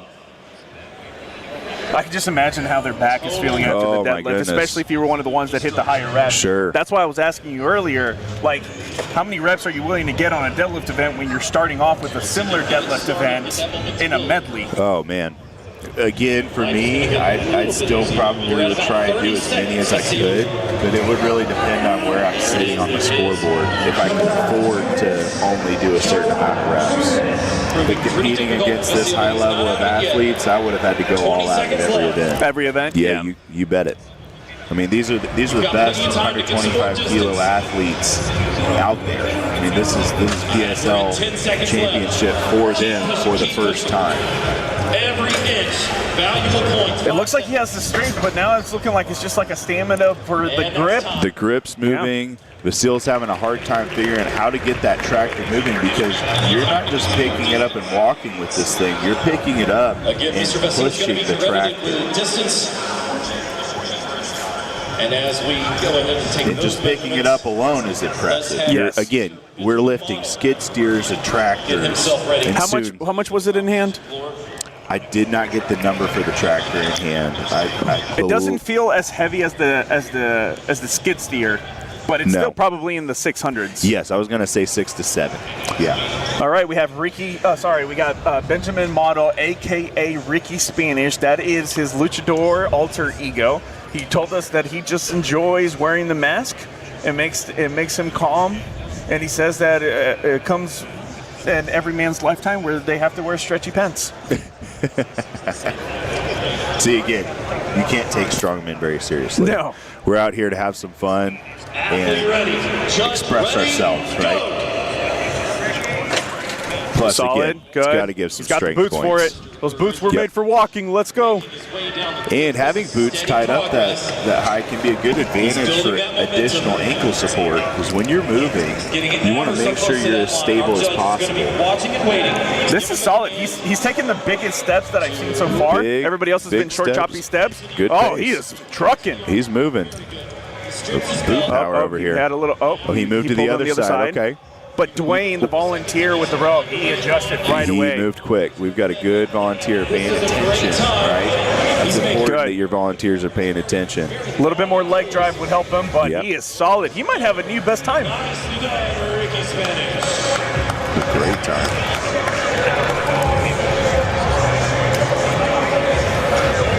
And that's it for our wheelbarrow arm. That was the last. That was our last athlete. Yep. Pro Strongman League under 125 championships. All right, so that was event 3 of the PSL under 125 kilo championship. We're about to go to commercial break, and when we come back, we're going to review the scores after the first 3 events. See you in a bit. Toodles.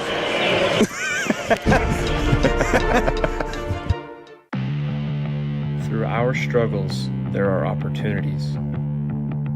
Opportunities that can change us and change the world. Born out of risk, strife, persistence, and triumph, our achievements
define us as humans.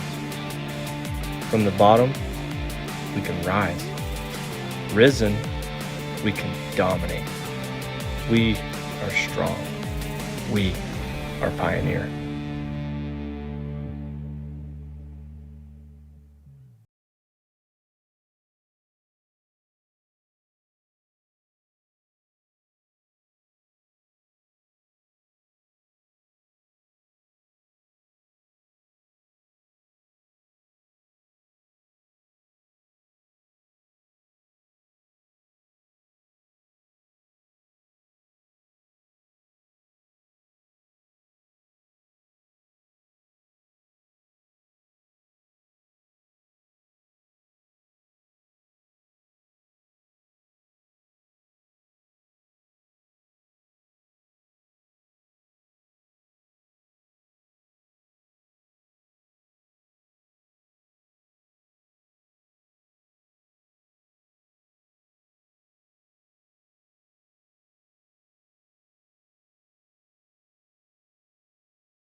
Through our struggles, there are opportunities.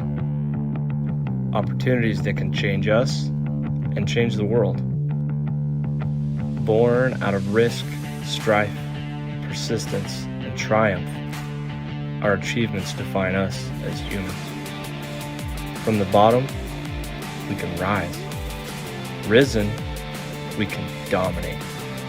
We are strong. Welcome back to the Pro Strongman League 125 Kilo Championship in Irving, Texas at the Irving Convention Center, Las Colinas. Big shout out to the Battleup Productions that are putting together the Texas Pro Show. My co-host is Sumner Hayes over here, aka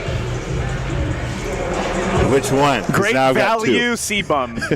I got to change it up a little bit. Timu Shane Gillis, whichever one fits best. All right, so we've gone through 3 events. We're on to the 4th event. It is the Pioneer-sponsored Super Yoke event. 1,000 pounds for time. $1 grand. $1 grand. 1K. So, fortunately for our volunteers, the average height for this yoke is going to be 3.5 to 4.5 holes on the yoke. They're pretty close on the height. We're looking up at the overall scoreboard on your screen now. Also, if you're just listening, you can't watch it, look it up on the Pro Strongman League Instagram page. And the top athletes right now, in first place with 23 points is Nick Hine. In second place with 22 points is Tyler Calabrese. In third place with 20 points is Anthony Vasile. In fourth place with 18 points, there's a tie for fourth between Joey Zatmary and Jack Turner. And then in sixth place, we have Sam Sheether with 17 points. In seventh, Benjamin Model with 16 points. And then rounding out the last 3 positions are Ty McFarland with 10, Chris Harrison with 8 points, and then Joe McBride with 2 points. That is a tight window. Pretty on tight. The top 3. We got 23 points, 22 points, 20 points, and even fourth place are still within striking distance with 18 points. We have Anthony Vasile starting us off. Take it away, Sumner. All right. Now looking at this yoke, it kind of looks like it's dragging on the back, so these athletes had to pick it quite a few times to make sure they've got it high enough to not be dragging and throw them off balance. He had a great pace, Anthony, on that run. Very efficient run, very steady. Looks like we were at about around 14 seconds. Yes. That is wild. Under 14 seconds with 1,000 pounds. I mean, and we're moving it at about 40 feet on the distance here. Got all of our weight guys. They're unloading the yoke, stripping it down all the way, and running it back.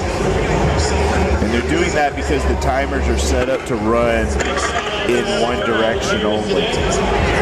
And again, these are laser timers, so the yoke is placed where that laser. Sorry, I thought Tommy Sharp just walked back with the 1,000 again. I wouldn't have been surprised if Tommy or Jacob Finchner casually walked back with competition weight. They're known for that. I was at a competition 2 years ago, and Jacob Finchner centered up a deadlift on a platform. It was like 585, and he went over and just gently did it. And I stopped him, like, hey, you need to have some respect, because these are some people's PRs here. You're just manhandling, okay? Make it look a little difficult. Get a second person to help you or something. There's levels to this. Okay, up next we got Joe McBride. So earlier there was a question asked on, is the order for this event based on the overall standings or on the last event? To clarify, it is going to be based on the results of the previous event. So again, just to clarify, if you get first place on the previous event, that means you go last on the next event. And there's an advantage there because you know what time to beat, how many reps to get when you're that last person to go. So it's a huge advantage to weight, and also to see how the athletes handle this weight too. If you have someone where you've got a closer point range, you know who to pick it up against versus someone who, you know, again, you're trying to get the fastest. It helps you determine that. All right, Joe McBride has had a slow start. He did tell us before this event that in the log event, it was actually his elbow sleeve that caused him to miss the log because it wouldn't let him get into the position, so the sleeves were too tight. Yep, but he's up and moving. He's got a steady pace. biggest thing is you just keep going. You feel that weight on your back. You want to put it down. He's losing it off to the left. He's losing it off to the left. He has to stay on track. Yep. He's corrected. There we go. Straightened out. Had to set down to regrip. He's almost there across that finish line. As soon as that laser gets broken, he's still got to cross it a little. He's got to go all the way across. That's why I hesitated. I wasn't sure. And just the to back end of the yoke. Yeah, and to clarify, it's the athlete has to walk in front of the laser. It's not the front of the implement. It's not the plate. It's the athlete has to cross the line. So as an athlete, when you hear that, you go the whole yoke across the line. Or you wait for someone to yell down for you. The worst thing to do is set that weight down right before and think you're done and have to repick, especially at such a difficult weight. I mean, this is a very taxing event. It's quick, but it's a lot to load up your body with. 1,000 pounds is nothing to balk at here. So real quick, the score to beat right now is Anthony Vasile with 12.64 seconds. Joe hit 28 seconds, so more than double Anthony's time. That is impressive. Do you think Anthony's going to hold on with that time? I don't know. That was blistering speed. 12.64 is very fast. Like, there's no mistakes. There's no accidentally grazing the ground. You have to be a smooth run the entire time. That might be the number to beat. I'm interested to see some of these guys because, again, you've got some people that are real strong static that might have gotten a few more points on the first part of this comp. Now we're running through just events only where you're moving. And that's where you've got those movement experts. That's where they're going to creep in and get those points.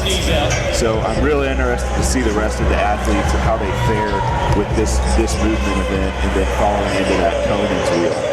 So we got Chris Harrison coming up earlier today when he was doing the medley with the wheelbarrow and the arm over bar. He actually tore the callus underneath the right ring finger, and he showed it to me. It's not bad, but it was obviously one of those that if he would have kept trying to push on that wheelbarrow, it would have torn even more, and then ended up having to probably pull out the rest of the events because he would have not been able to grip anything.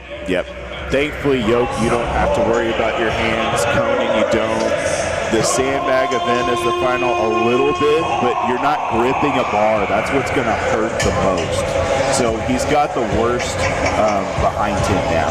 So let's hope it doesn't slow him down too much today. And Chris Harrison currently has 8 points, but I think with a strong 3 finish, he can make a strong comeback and still crack the podium. Again, for strongman, it's all about being the most okayest, right? You come in expecting to be the best. Looks like we're having some difficulty getting this yoke adjusted down. The yoke, but since Hannah is cutting, that's why she's not heavy enough to pull down the yoke. The yoke bar right there. It looked like she was doing some pull-ups. By the way, if you see random bodies behind us getting thrown around, it's because they actually have a Brazilian Jiu-Jitsu competition going behind us. Okay. That's better, man. I was at a strongman competition. We were there together. There were sumo wrestlers right next to us. Yes! And I remember looking over right at the wrong time when someone was bent all the way over in their full sumo attire, and man, that's just lasered in, unfortunately. All right, we got Chris Harrison. Time to beat is 12.64 seconds. There we go. Oh, you got to stand up straight with it first. And Chris is our one competitor from out of the country, from the United Kingdom, all the way down to Texas. I think he's rushing. I think he's rushing every time. He's he tries rushing to start himself. walking before he stands up. Yep. Looks like he might have some knee tension here, possibly something in his hamstring. But he's strategically rebreathing and bracing before he goes. It looks like his left knee seems to be bothering him, and he decided to step out at that one. Sometimes it's best to call it quits early, especially if you feel an injury creeping up, because, man, 2 weeks resting is way better than 6 to 8 weeks off because of a bigger injury. Yep.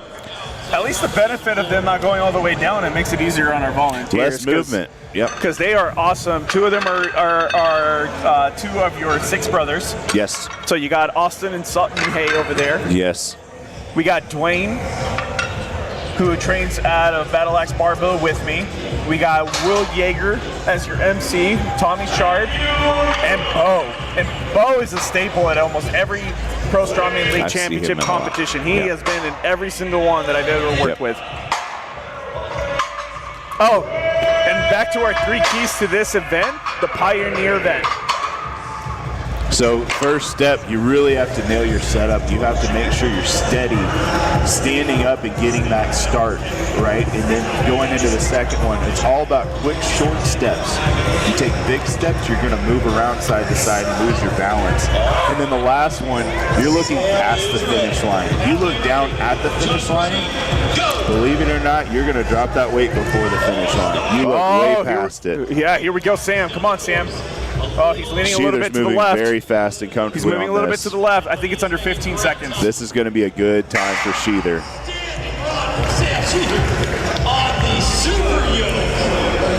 I'm interested to see what his time turned out to be.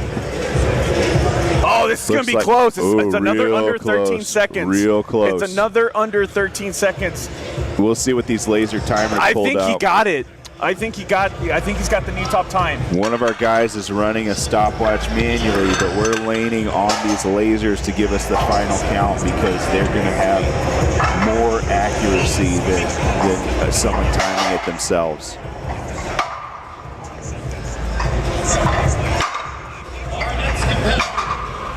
Oh, I can't wait to see the official time for this. I know we got Ty McFarland up next.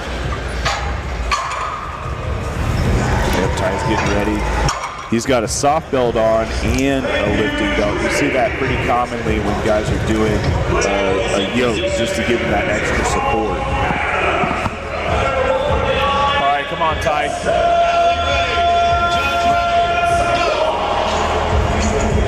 Ty's bracing, bringing his hips forward. Now he's walking. He's moving. Yep. This is solid. I don't think it's on pace for the top score, but I think it's on pace for some solid points. He's going. He's got to keep those eyes forward past that finish line to get him across there. He's slowing down a bit. He's almost there. Oh, pick it back up. Pick it back up. He's getting there. Great time, though. And it looks like if you guys look at the score to beat now, it's updated. Sheether did end up squeezing in at 12.46 seconds for 40 feet. 0.18 seconds difference. See, I'm telling you, I said that earlier. That point, that 1/10 of a second can mean points for you. Let's see if Ty can finish this event up.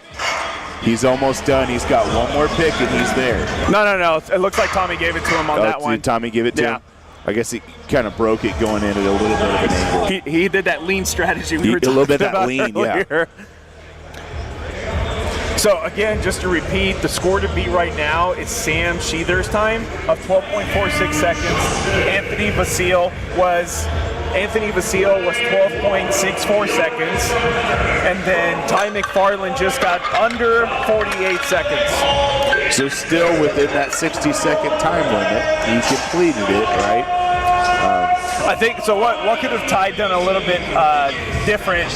Or do you think it was just him just getting tired? I thought he was starting to take too wide of a step, too long of a step at the end. He did start with a wider stance, and it's preference because some people start with almost a split stance. But in my experience, when you stand wide and then you take that first step forward, you're going to start wobbling kind of back and forth as you're going in, right? So I would say a little bit more of a narrow stance and maybe even bring that yoke up a notch so he's not having to squat down as much. All right, we got Model. Yep, a.k.a. Ricky Spanish, El Luchador. He's taking some good, strong steps. I can hear his stomping from here. He's planting his feet down, 1,000 pounds. This is the slowest, fastest I've ever seen anybody move with 1,000. This is steady, though. Look at this. Very impressive.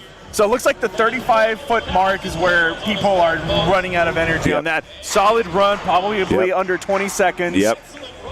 Oh, I was close. A little bit under 22 seconds. That's an amazing. That's a solid run. Again, this is 1,000 pounds. They're moving 40 feet. You'll see some competitions where it's 500-700 pounds and people are running it sub 10 seconds. To be in the teens or 20s for a weight of this caliber is top level. It really is. Do you remember when you first started strongman and 1,000 pounds used to be this mythological number, and now we're seeing it regularly done in all these different weight classes that aren't the super heavyweights. Definitely. I started in training in 2010. I did my first comp in 2011. And it was just different back then. But one thing that's cool about strongman is there's the limit of the human capacity is being tested. year in, year out. You see Hawthorne Bjornsson just broke the deadlift world record at 505 kilos. And now people are asking, well, could you do 510 or 520? He's like, yeah, I can do that. Yeah. And these are things that haven't been done before, which are amazing. All right, Next, we got Nick Hine. Yep. Who's currently in first place overall in the standings.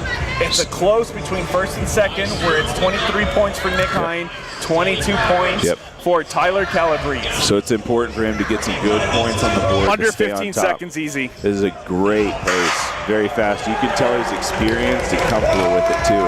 It's, like I called it, it's under 15 seconds. Yep. We'll get an official time here in a second. That's going to get him some points. Yep. I think that puts him in. So his official time is 14.83. Sorry, 13.83. I repeat, 13.83. So that puts him in third.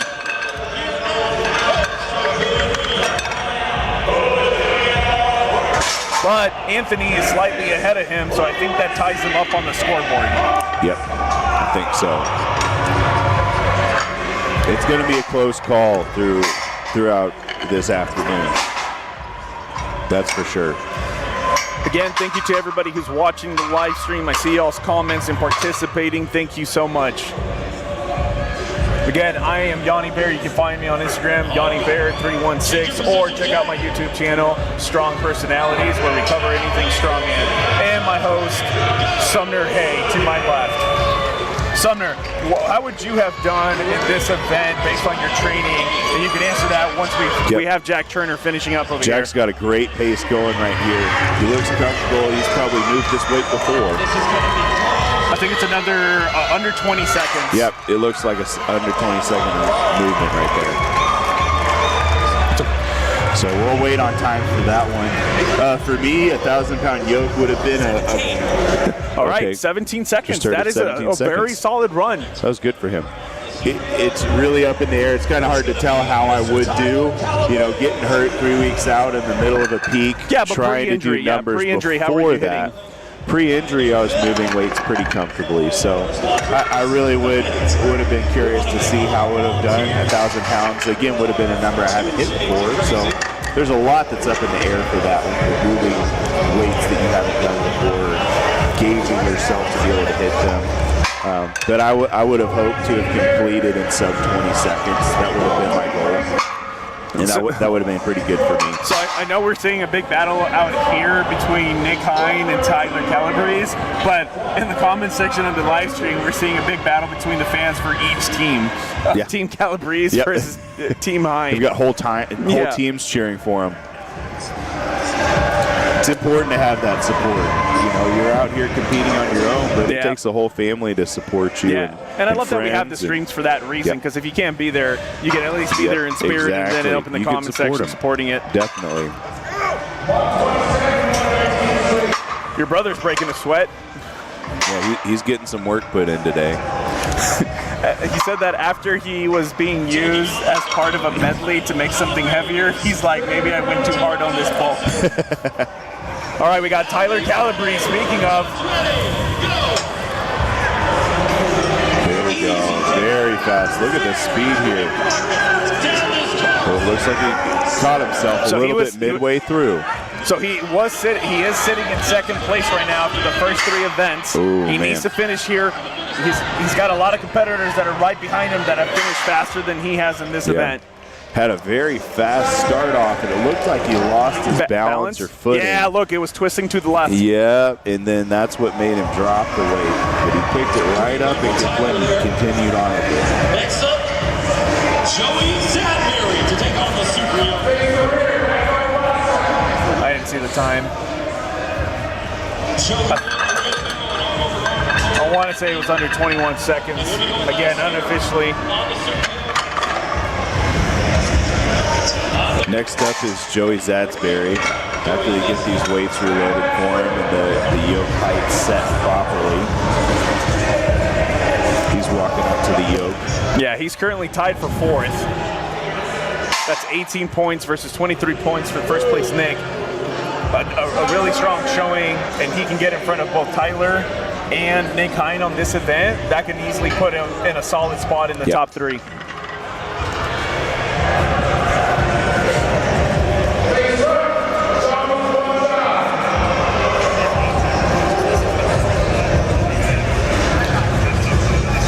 important to pick your yoke height right because you got to remember it though, because I think that's the question right now. Yep.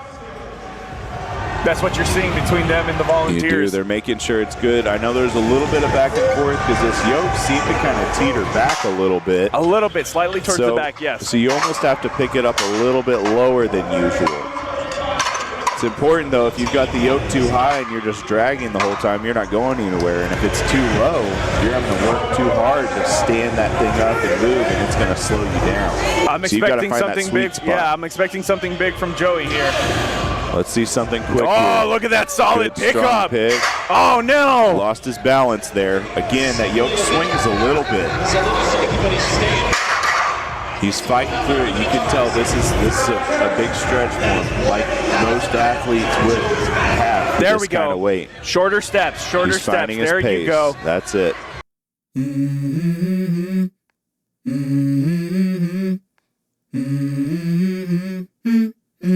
Let's go. I wake up to a little bit of drool on my pillow, feel like it's gonna be a bad day. Yeah, I'm tired of shit, and the coffee ain't hit yet, damn ain't that great.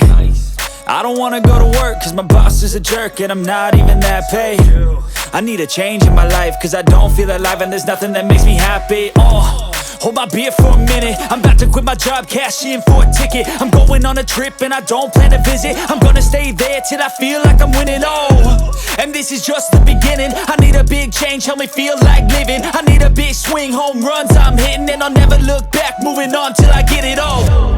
And we all got dreams, we all want things, but what you gonna do for it? How you gonna move for it? What you gonna be? And do you believe you can do anything? But what you gonna do for it? How you gonna move for it? What you gonna be?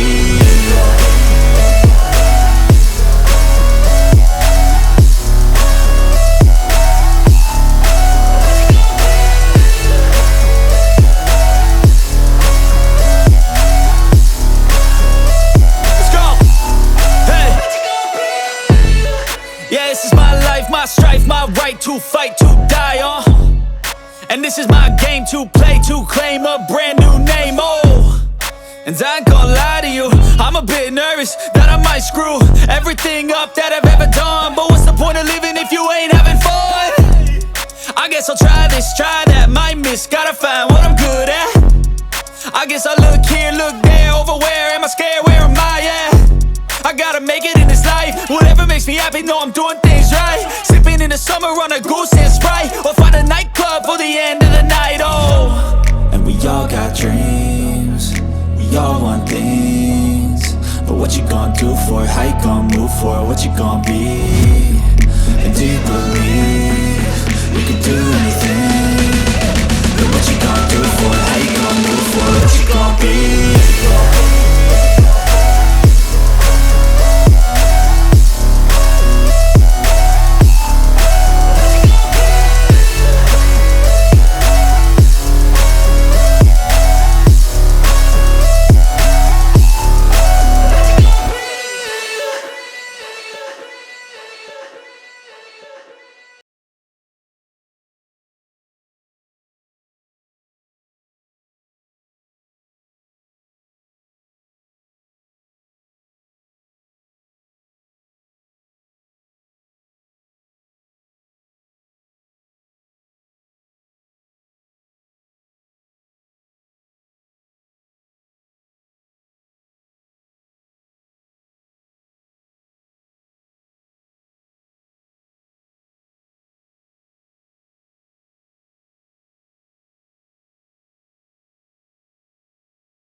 All right, There you we go. are back to the Pro Strongman League 125-kilo championship here in Irving, Texas at the Irving Convention Center, Las Colinas.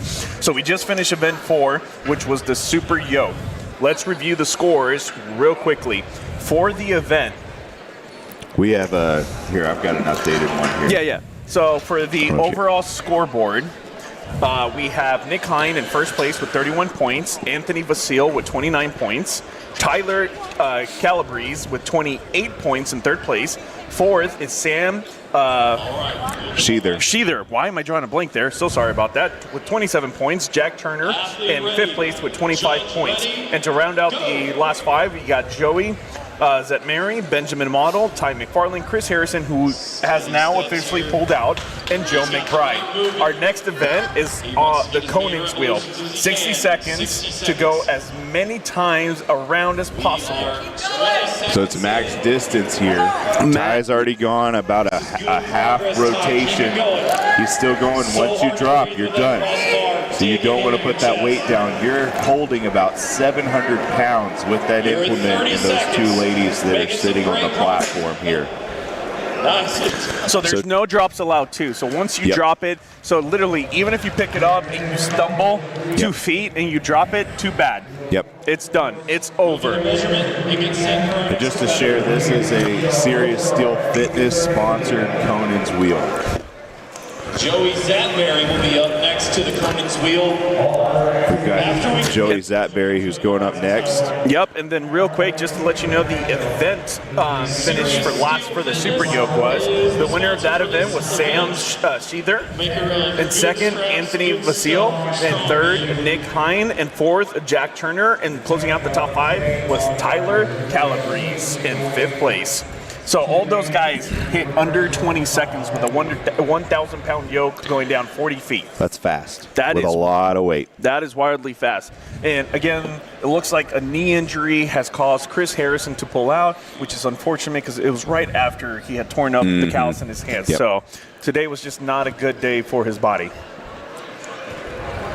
But man, these scores are close. So Nick Hine now has a 2-point lead over second place. Originally, it was only a 1 point. It was 23-22. Now it's 31, 29, 28, 27, 25 between first and fifth place. It's wild. That is so It's close. going to be tight for the rest of the day. We've got Joey going up next.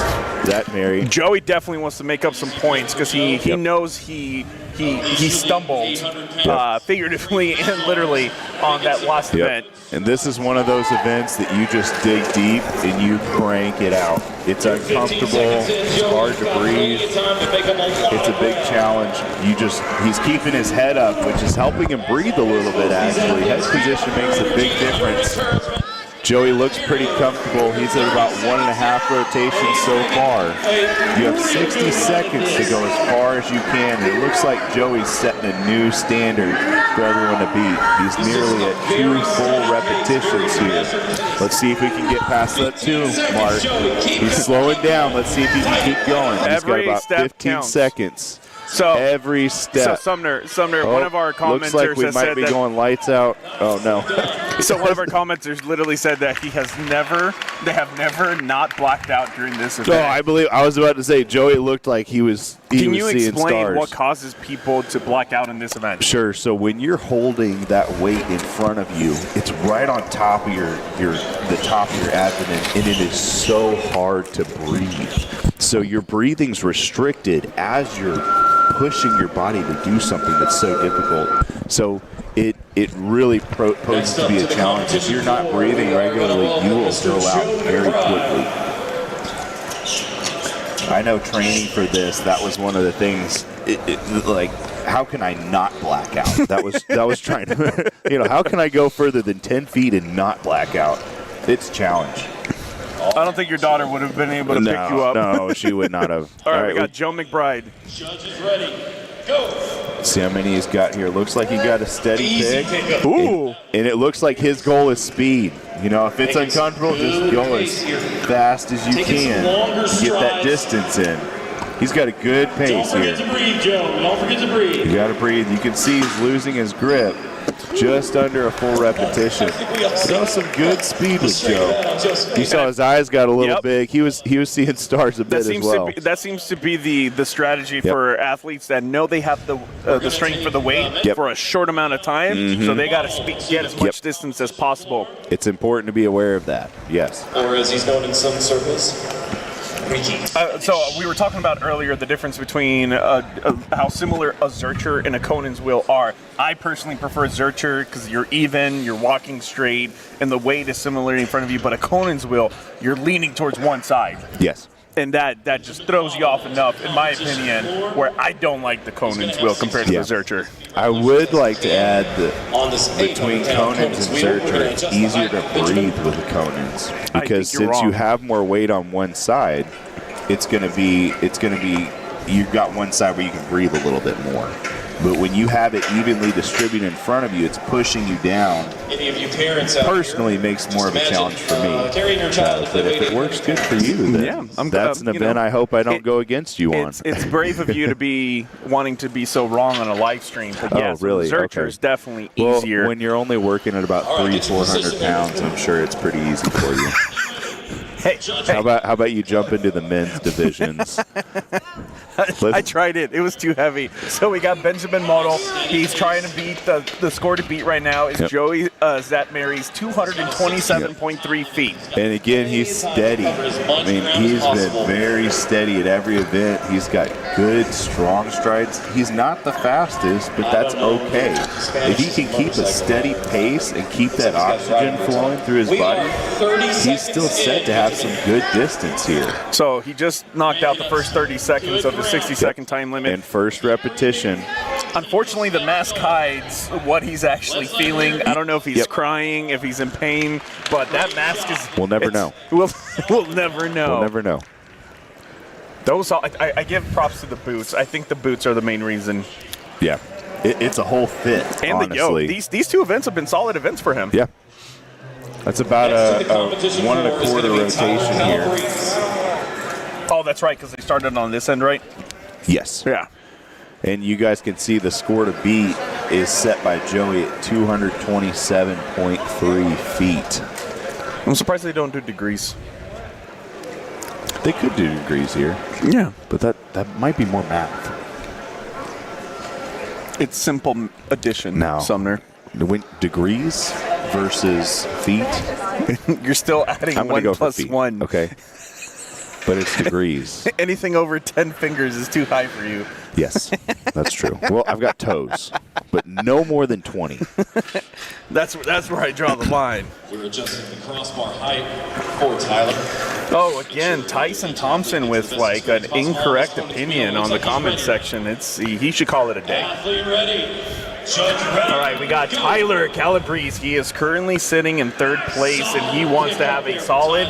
So I think we saw him do a Conan's wheel at the Illinois Strength Expo the last time I saw him. So take note how he's leaning back and looking up, similar to Joey. Yep, look at that helps you chest have hair. more breath, and honestly, you're looking up and zoning out when you're doing this. That shirt's a low V now. It is a low V. It's getting put to the test. Yep. That's for sure. He belongs to the Wolverine family. Tyler wants that first place. You see, he's ready. He's grinding out here. I think he's got the lead now, right? There we go. Yeah, I think he got the lead with that last finish. With that last push, I'm sorry. I like how the volunteers have been used as weights in 2 of the 2 of the 5 events we've shown so far. Because naturally, it's just not heavy enough for these guys. To make his way to the competition fourth. We're going to move on to Nick Hine. Nick Hine. All right, up next is Nick Hine. Again, this event is sponsored by Serial Steel Fitness. Conan's wheel. Max distance in 60 seconds. No drops allowed. Once you drop it, you are done. And Nick Hines currently sitting in 1st place overall for this competition with a 2-point lead. So it's important for him. He really wants to increase that gap just to give less room for people to come out ahead of him. So I'm sure Nick's still going to go all out and try and beat Joey's number on here. possibly even go further. We'll Yeah, he wants to create the most amount of cushion before he goes into that last event. Look at the amount of chalk he has. Oh, he's ready. Right to Nick's specifications so he can get in the best run that he possibly can. He looks like somebody leaving a rave party in Colombia. Carrying your 800-pound pride over the threshold on your wedding night. That's what that's like. I got him. I have to get you with one. All right, he's in position. Let's see Nick ready. here. Judge ready, go. How important is it to not rush the setup? It's crucial. If you rush picking this and you don't get it in the right spot, you're not going to go as far. Looks like Hines almost on his end, or maybe that's just where he holds it. He's got the first lap. He's almost at the first lap. He's walking pretty straight up. He's the first one that I haven't seen lean into the Conan's wheel. We're at 1 1/4 now. He's got to meet about 2 1/4 to get first place. I thought Tyler had the new top score, but no, he got. No. He's fine. He's fine. He bounced back right away. He just needed a little oxygen. Bo. Yep. It's important to time how you're going to pass out. You know, if you know it's going to happen, try and figure out where am I not going to hit my head. You know. He was probably aiming towards those mats over there. Yeah. Get ready to make what was the? Did they announce the weight on this? It's around 700 pounds. Yeah, so roughly 700 pounds for athletes that are coming in at 275 pounds. So that's a little bit over 2.25 body weight. And toughness. Nick showing you what that's all about. Okay, we got Anthony Vasile. All right. I think he was in second place last time we looked in the overall rankings. Yep, with 29 points. So he now knows how many points he has to, how far he has to go to catch up to Nick Hine. Yep. Wow. Solid start so far.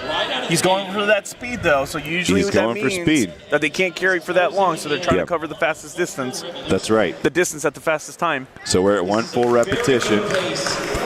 Kind of caught him. There. Another challenge with this is since that platform's long, there's a little bit of a swing, so you have to kind of control it. Oh, that stumble over here just messed under him up. 1.5 repetitions for him here. What did you see over here? What caused that? Did he just misstep? Or I'm not sure. It was like right when he hit that full lap mark. It could have been a cramp of some sort. It could have just been that his pace was changing and it slowed down a little too quick that threw him off balance. There's a lot that can happen. This is like Strongman's version of NASCAR. Another left turn. This is Sam's first high-level competition. He is killing it today. We'd love to see it. We've got Sheether up next. Nick, by the way, Nick Hine weighed in at 255. All right. So this is almost 3 times his body weight. Insane. We're ready. Athlete ready. And Nick's currently sitting in 4th place. It's an opportunity for him to get some extra points here. Sam's got the static strength and the explosiveness to do some damage in this one. The question is, can he keep control throughout the whole time so he doesn't make a mental mistake? And what's impressive with him is he moves fast and powerful, but when he's done, he's done. You don't see him wavering, slowing down. He's all out until he's completely finished up. It looks like Sheether's got a good pace going. When I've done this event, I'm usually talking to God. I'm like, hey, God, it's me again. Please let me fall somewhere where I won't hit my head. That was good. That's going to give him some good points for this one. Yeah. And that completes the Conan's wheel. That is all competitors on the Conan's wheel. That's one of the bonuses about this event. There's not a lot of reset. You can always start from any of the 4 markers. Yep. Just you go. You just slide it and go. It's quick. I think the people who had the most work to do were the 2 ladies that were used as weights to add to the Conan's wheel. Hopefully it wasn't too painful getting dropped down each time, and only 9 times. So to be fair, Tommy Sharp made sure to check that with the ladies before they started. So big props. And it's actually Tommy's wife, one of the volunteers that was on the.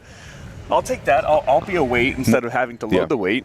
And what's funny is Tommy and Jacob Finchner, again, guys who aren't competing, are picking up this Conan's wheel with people on it to make sure it's set right. This is what people are training for, and they're casually moving it. It's wild. So you've got 2 of the strongest officials here making sure these guys have a good show, and they've done a great job making sure that the judging is fair and that these implements are top notch. So that's 5 events we're done. 5 events complete. 1 more to go, which is the final. Freedom Strength Sandbag Gauntlet. And this one's interesting for sure because it's an elimination series event. So let's review the rules real quick for the next event. So for the Sandbag Gauntlet, this is the deciding event. Sandbags will be Freedom Strength sandbags, and they will be loading them up to a 52-inch height. They have 60 seconds. The time will end when the final bag hits the ground. So it's either the 60-second runs out or the final bag hits the ground. So they got to be careful that they don't throw it and cause an extra half a second up in the air. Bags will be lined up 15 feet from the bar, left to right, standing straight up, and can be carried in any order the athlete wants. This will be a knockout-style event where the field is halved each round. Of the 10 athletes in this event, we will send the top 5 times to the next round. Those knocked out will receive points according to their placing, and then there will be 2 head-to-head rounds, and then one person will go alone, the person with the lowest score from the previous round, and then we will take the top 2 times and then do that again. Yep. Wowza, so you get rewarded with more work the better you do with this one. You got to work to win this one. And what, that's 3-4 rounds that you have to do to be on top for this one. Wowza, just imagine, just like your posterior chain just got destroyed with a Conan wheel, max deadlift event, Yoke event, the medley. Yeah. With the wheelbarrow specifically, and then, hey, congrats, you got sandbags. Yeah, and I'm sure that Yoke alone made everybody at least an inch shorter with the spinal compression. Easily. They'll stretch back out, but it's a lot to put the body through, and then now go through this event. And again, you have 10 competitors, so there's not an hour and a half in between each event. It's been like, what, 20 minutes maybe? Maybe. So these guys, they're moving quick. I mean, this is a like a real intense workout session versus some of these bigger shows. And so far, we started at 11:30, right? It's only 2:48 right now. So that's less than 3 hours already. And then the goal was 3.5 hours. And we're probably going to hit that, depending on how quickly the setup is over here. I've seen this event at other shows, at other Pro Strongman League shows, and it's a beatdown between rounds. Because it's like the second you catch your breath, it's like, all right, you get to go again. Good job winning the last heat. Let's go again. Put some more chalk on, cover up the sweat. Hope you hydrated. Yeah. By the way, there's professional aggressive hugging combat style behind me right now. They're like really strong huggers. All right, we are looking at the Conan wheel results. In first place, Joey Zatmary with 227.3 feet. That was over 50 feet ahead of second place. Give me 1 second. I'm just getting my names back up there. Second place was Tyler Calabrese with 174.8, which was 10 feet further than Nick Hine with 164.3 feet for third place. Then you had Anthony Vasile edging out Sam Sheether by 3 feet, 144 to 141. And then again, Benjamin has had a middle of the pack solid event for the last 3 events. Then when you got Joe McBride with 89 feet, Ty McFarland was 87 feet, and of course Chris Harrison pulled out of the event. And does it look like Jack Turner pulled out too? I did not see him. Yeah, I didn't see Jack Turner. So he might have either just skipped this event or he was done for the day. So it is impressive to see that gap that Joey created on that Conan's carry, having 50 feet. I mean, that's a lot for someone to try and go for. And for Joey, that's what I was expecting from the Yoke. But again, that mental mistake of trying to go steps too long at the beginning cost him precious points. Yeah, and this helped him catch up a lot. So I'm interested to see the point layout after this. I like seeing all the booths behind us. Sometimes we're just behind a wall, and there's nothing going on behind us. Yeah, there's actual people here, guys. It's not just us tucking to the voices in our head. And again, you're welcome for not having sumo wrestlers in the background. All right, Looks like- guys. Oh, sorry. Go ahead. You go ahead. No, please. no, after please, you. after. Okay. Absolutely. So now we're off to commercials while we set up for the Sandbag Gauntlet, sponsored by Freedom Strength. We'll catch you in a few minutes.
set up on the competition floor.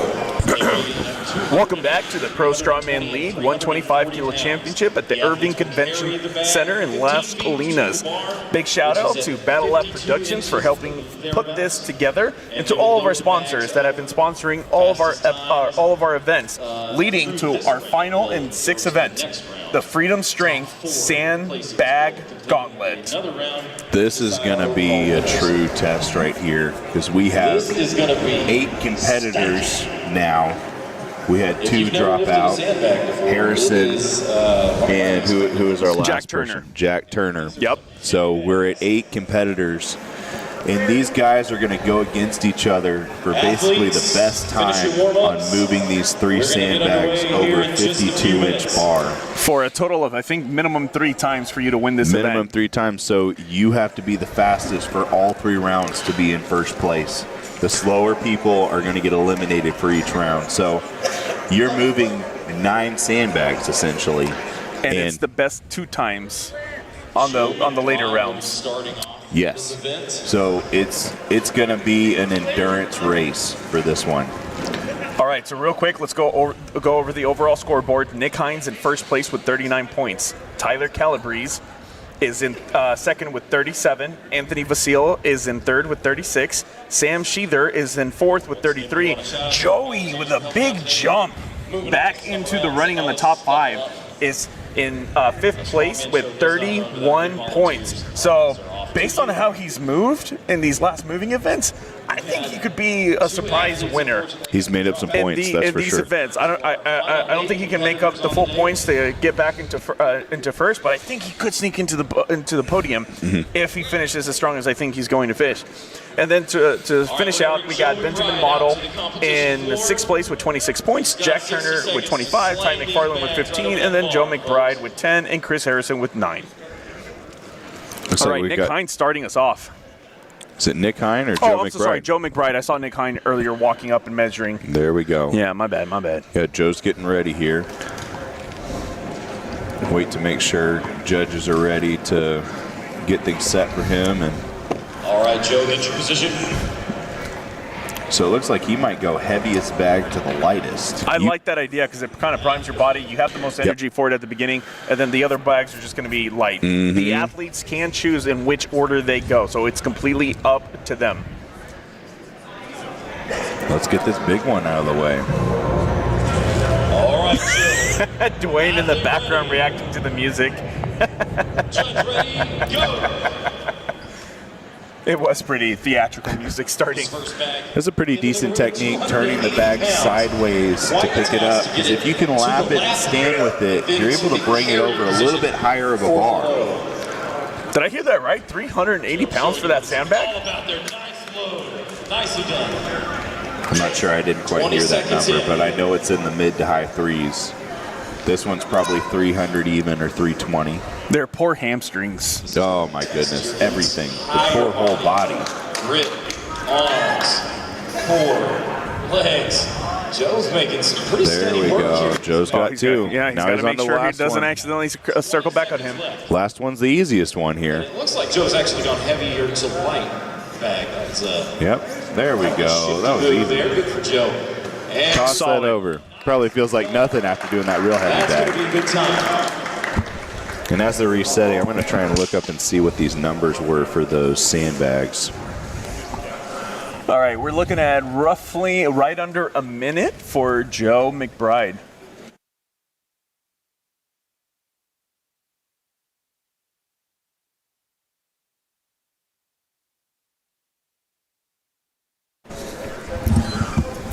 All right, so we got the weights for the bag. The lightest one is at 280 pounds. The second heaviest bag is at 320, and the heaviest one is at 340. I was about to say, if it was 380, oh my gosh. Goodness. There's no way. That'd be like Toodles. See how he does in the sandbag. I remember training for it, and I know I did not see 380 on the block. So we got Ty McFarland here. So you know. All right. All right, let's see what we got. Judge ready. I think he's the tallest out of all of our athletes, He's right? pretty tall. Yeah, so that's going to be a big advantage to getting that 52-inch height. Again, he's starting with the heavy bag. Heaviest to the lightest. Yep. Sometimes you watch and see what the other competitors do, and that's what you go for. Other times you've already trained and strategized it. And this, unfortunately for Joe, this was faster than his so far with the first one. As long as Ty doesn't make mistakes, keeps it consistent, he's going to beat out Joe's time. Yep. I'm Looks guessing like under Ty's 40 setting seconds. himself, yeah. I'm guessing under 40 seconds over here. So light is the relative term here. And There he's we making some go. great progress here. Nice. 280. That was easy. Tossed it. But here's the thing. Yep, I was right. It's right under 40 seconds, so I think it's 37 or 38 seconds. Unofficially, or the times I'm mentioning are unofficial. He's getting things reset for the next competitor, who's going to be Benjamin Model. Look at that. With that height, it's so easy for him to clear It's versus right the people there. that have to triple extend just to make sure that they clear it. You see our judges, they've got toe straps to help drag this thing back. You don't want to pick this bag up on your own. It is difficult in itself. It fell over. Like that's the two strongest guys. They're just trying not to make everyone look bad at this point. They both know, okay, I got to pick this up and tossed it like it was nothing. And they're probably tired from setting up the events for the last 2 days, bringing in all the equipment this morning. I don't know. I think they have to Jacob's leave got this- about 1,000 milligrams of caffeine in, so he's fine. But I haven't seen Tommy, but Jacob's, he's ready. All right, we got Benjamin Model, a.k.a. Ricky Spanish. And How he's much going- caffeine does he have? Oh, shoulder. So that's going smart. lightest to heaviest. Okay. Shouldering the bag gives you a little bit more air to breathe. I would go lightest to heaviest if I feel like I wasn't warmed up enough. And that first sandbag is a good warm-up for the next one. I love the shoulder strategy. Yeah, that's actually pretty smart Yep. because then he doesn't have to worry about repicking. He's got a great speed here. I'll be interested to see if he's going to shoulder this bad boy He just has or to if be he's just going smooth to with the carry it. pickup. There we Getting a little go. bit of a fight with it, but it looks like Picking he's it up up to the task. vertically is a challenge 30 seconds. He's got because plenty you have of to time get it this past your over the knees bar. to be able to squat it up. Yep, there Looks we go. like he's Good, shouldering yep. it. Good, smooth transition. Pounds to the shoulder and over the ball. He's a That's a stomper very- when he walks. I've realized He that. is. All You the can- events, you he's a can hear stomper. Spanish. That's under 50 seconds. Great form, though. He's going to have a As we lot get more reset, energy we're gonna ask carrying it on his shoulder. It's if you can get it efficiently to your shoulder that gives you the advantage, right? Takes a little bit more time, but you can move a little bit faster. Family stuff and other stuff. And also just like proportionally how you're built. If you have like shorter arms, the vertical sounds smarter versus like we saw Ty McFarland, he was able to easily just hug that sandbag horizontally and pick it up. That definitely comes into play. All right, Your we body got- type, We got Joey's torso length, arm length, everything. Athlete ready. Judge ready. Go. All right, let's go, Joey. There we Good, go. solid. Going heavy to light. He is moving. He looks pretty comfortable He with is this moving. weight.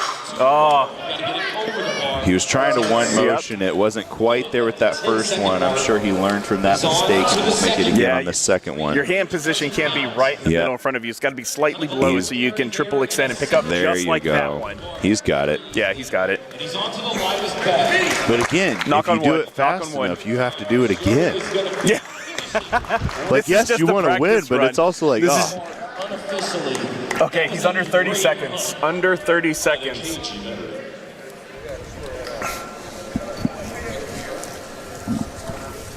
As we reset, we're going to get ready for Sam Sheether to make his way to the competition floor. Sam's showing. We're getting some ready real for Sam great Sheether. He's coming up next. After they get these sandbags lined back up and ready to go, they stand them up for every athlete so they can all start exactly the same. You can pick up the sandbag standing straight up, or you can push it over to the side like you're seeing a lot of athletes do.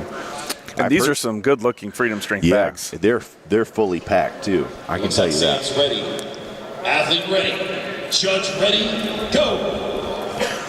All right, Sam, let's do this. Knocking that sandbag over and quick to the lap. There we go. Come on, come on, come on, come on. Good. Bring it over. Reset. Yeah, I knew he was going to have to reset. Good call. He's got to grip it pretty That first- deep to do a full extension to get that bag over. The first back was under 13 seconds. That's good. Or 1.5 Sam Sheether. He's got 40 seconds to go. Comes to the bar. This is the 320. There we Grid go. triple extension. He's under 30 seconds. He's on to Not the fastest pace, but it's still a solid, He's solid still place. moving. Yep. He's moving. Look at that. Picked up that last one like it was nothing. Good work at that. Easy to the lap.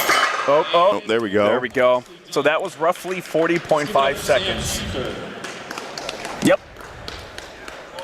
Roughly 40.5 seconds. Again, that is not the official timer. That's just the timer I'm keeping up with, listening to our MC who's in charge of the master clock. And next to the competition floor is going to be Anthony Vasile. Next is Anthony Vasile. He's currently in 3rd place with 36 points. That's 3 points behind Nick Hine, who's in 1st place, but only 1 point behind 2nd place, Tyler Calabrese. Looks like he's starting with the lighter bag. Looks like we're athlete ready, judge ready, go. All right, starting off with the 280. A little misstrip there, but no problem. He's got it at the... Brought that up to his chest in a single motion. Very strong. Just got to make sure he doesn't accidentally try to launch that too hard, because remember, the time ends when the bag hits the floor. That's smart. He probably shaved off a second, picking that bag from the side on that second one, just to increase the speed. All right, he's under 25 seconds right now. He's quick. There we go. Bringing it up. He's pretty comfortable. I think we're going to see mid to upper 30s on this one if he can get it right over the bar here. All right, he's under 38 seconds unofficially. He's definitely in the 37.29 mark. Yep. As we reset, let's get Tyler Calabrese ready. All right, Tyler Calabrese, the man that's right in front of Anthony Vasile. He knows he has to get a time faster than 37 seconds to clearly stay in front of Anthony Vasile and get within striking distance of Nick Hine. Now, Yoni, how do you prefer to pick up a sandbag if you were doing this event? 280 and 320 from over here. I would just pick it up horizontally, and then for the 340, I would do the vertical, put it on my shoulder, just to make sure I don't accidentally drop it because of fatigue when I go to throw it over the bar. Okay. Look, here's a vertical there pull. you go, exactly. Okay, so that's what you would do a little bit more. I would not want to risk. Okay. Tyler threw it up to his shoulder just like you planned like you would. Tyler had a bigger advantage on the deadlift with his height, and now on this bag over bar, he really does have to make sure he's shouldering this weight, which he's doing it with great ease to get it over that bar. If he tried to do a front load like Ty, he might not be able to make it quite all the way over. This gets rid of mistakes happening at the bar versus he's just getting all the risk out of the way at the beginning of the load. That was very fast. Yep. We're going to bring out Nick Hine last. All right, Nick Hine knows the time to beat. It's got to be in front of Tyler. And then after Nick Hine goes, top 4 get to go again to compete for fastest time. And then one final time for the final 2 competitors to battle out for first of this event. Where he won pretty much everything and did pretty much everything. All right. Nick Hine's chalking up the sandbags. He's going to get these bags ready. What are they doing? To his liking. He's drawing pictures on the sandbag. I think that was a smiley face. He's going heavy to light, too. Let's see. He's going horizontal. I feel like that's what you would do. You would go horizontal with all of them? I would go horizontal, but I've actually worked on my technique to pick the under 10 seconds for the heavy one. That was quick. Let's see the second one. I like how he picked it up sideways. It saved him probably about a half second, but that matters. Yes. Look at that. That one was fast. This is good. Looks like we're in the 20 to 30 second range, under 30 seconds for that one. Yep. 26 seconds on that run. Unofficially 26.2 seconds. That's just based on the clock that we're using as we listen to our MC Will Yeager with the master clock. That is a fast time. That's quick. That's going to be a hard time to beat. Watching for a little bit. Y'all can leave and read if y'all want to leave. Yeah, I'm going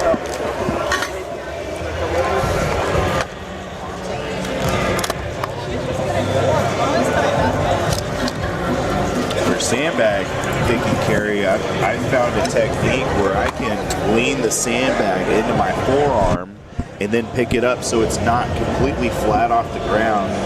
Helps me have a little bit faster of a pick on moving these, but I would be interested to see if I could still do that after, more than one round, right? If I made it onto that second or that third, if I had to readjust by tipping the bag all the way over to pick it up and move it over.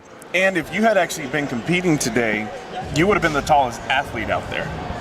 Yes, so you would have had a huge advantage over them. would have been nice, But knowing Unnecessary. myself, shouldering would probably use up too much energy. If I can just pick it up and throw it over, that could give me a little bit more time. All right, so right now we're just waiting to clarify with the athletes who are the top 4. I want to say that Joe McBride is out, and maybe Ty McFarland. I'm not 100% sure. Just give us a few minutes for us to circle back with those results. Numbers are hard for meatheads, so give us time. Give them time. I'm not even doing the numbers for a reason. So I'm actually going to be hosting my first show ever with my brothers, and the wives are going to be keeping track of the numbers. Smart. I think that's the best decision all of y'all have made, the wives. They're going to have it lined up. I think my wife's even going to do spreadsheets on how much weights to load on each implement, to just take all the thinking away for us, so we can just be there and just be told what to do. Yep, y'all are just the grunts. Y'all are the muscle. We might be brains. the face, but they're going to be the ones actually turning the they're wheels. They're the brains. Yep, So, they're the brains of the competition. When's your competition and what's it called? November 1st. It's the Weatherford Classic. It's going to be out in Weatherford, Texas. Is it already up on Iron Podium? It's on Iron Podium for y'all to check out. Me and 3 of my brothers are hosting it. We have a lot of years of strongman between all of us, and so it's going to be a fun way for us to offer something to our local community, and we're really looking forward to having people out for us. All right, Anthony Vasile is the first athlete for the second round. So I wonder, are you going first if you were the slowest? I want to say you for were. round 2? Yep. Yeah, because he wasn't the fastest. Okay. He was steady though. Yes, he was steady. But now, steady doesn't cut it. Now you got to go quick. So, man, if you're going first and you feel like you're on the chopping block, that's some motivation to get going. You see him throw that first bag over. That was quick. Yep, he was real like, Kobe. quick. Here we go. Look at that second one. I think Anthony just needed to warm up on that first round. Under 15 seconds for the first 2. Look at that. He's definitely moving more intentionally this time. Way more intentionally. I think he had to kind of get an idea of what he was doing before round 2. All right, come on. Can he get under 30 seconds? It's going to be close. Oh, that's close. That might be right at 30. Yep, unofficially we have 30.58 seconds for Anthony Vasile. Great run for Anthony, though. It was a really, but was it fast enough? You saw how fast Nick Hine moved. You saw how fast Tyler Calabrese. I think Tyler Calabrese was the smoothest, but I'm wondering if he's going to go with the same strategy of going vertical for all of them. Yeah, we'll have to see. It's a 1-minute time limit to get these 3 bags loaded over the bar. Because on the first one, it made sense to just be, don't make mistakes. That will get you in the top 4. Yep. Now it's, you got to risk it for the biscuit. Mm-hmm. You got to go all out. Judge ready, go. Here's Tyler. Let's see. He's going to shoulder these again here. Ooh, he had to double pick it. Yep. He's going to see if he can get it. He's walking up, and then he's going to shoulder it over. This is... Oh, man, this might have cost him a few seconds. Let's see if he can make up that time. Yep. 15 seconds for the first bag versus Anthony did the first 2 bags, even though they were the lighter 2, in 15 seconds. Looks like he's slipping, so now he's moving to the lighter one to see if he can get that one over the bar. He's over 30 seconds. And almost rest. He might be on that lower end for time. I think this is one of those when your height is fighting against you. Tyler's definitely one of the shorter athletes. And you can tell, like all the other athletes, Tyler's feeling that fatigue. Oh, he's calling it. He's calling it at that one. It looked like he was slipping on that second bag a bit. And for the first one, he was hoping to kind of toss the bag up into his lap and just re-grip it to his shoulder like he did the first round. And it looked like he was just a little misgrooved. So that might have been what cost him for just today. the fatigue. I was about to say, and the fatigue, because I can't imagine going through everything and then having to do this multiple times. All right. This is a true test of strength. So now, Joey, can he continue his comeback from that awkward finish in the Yoke run? But he made it up on that Conan. Yep, he did. Made it up on that Conan's. Athlete ready, judge ready, go. Good pick. Now to the crossbar. Easy, under 10 seconds for the first one, which is the heaviest bag at 340 pounds. Move it on to the 320. Yep. He's bringing it up high enough to where all he has to do is just extend himself a little bit to knock it over. He doesn't have to squat back down and re-grip. He's under which 20 gives him seconds a right lot now. of time Yep. here.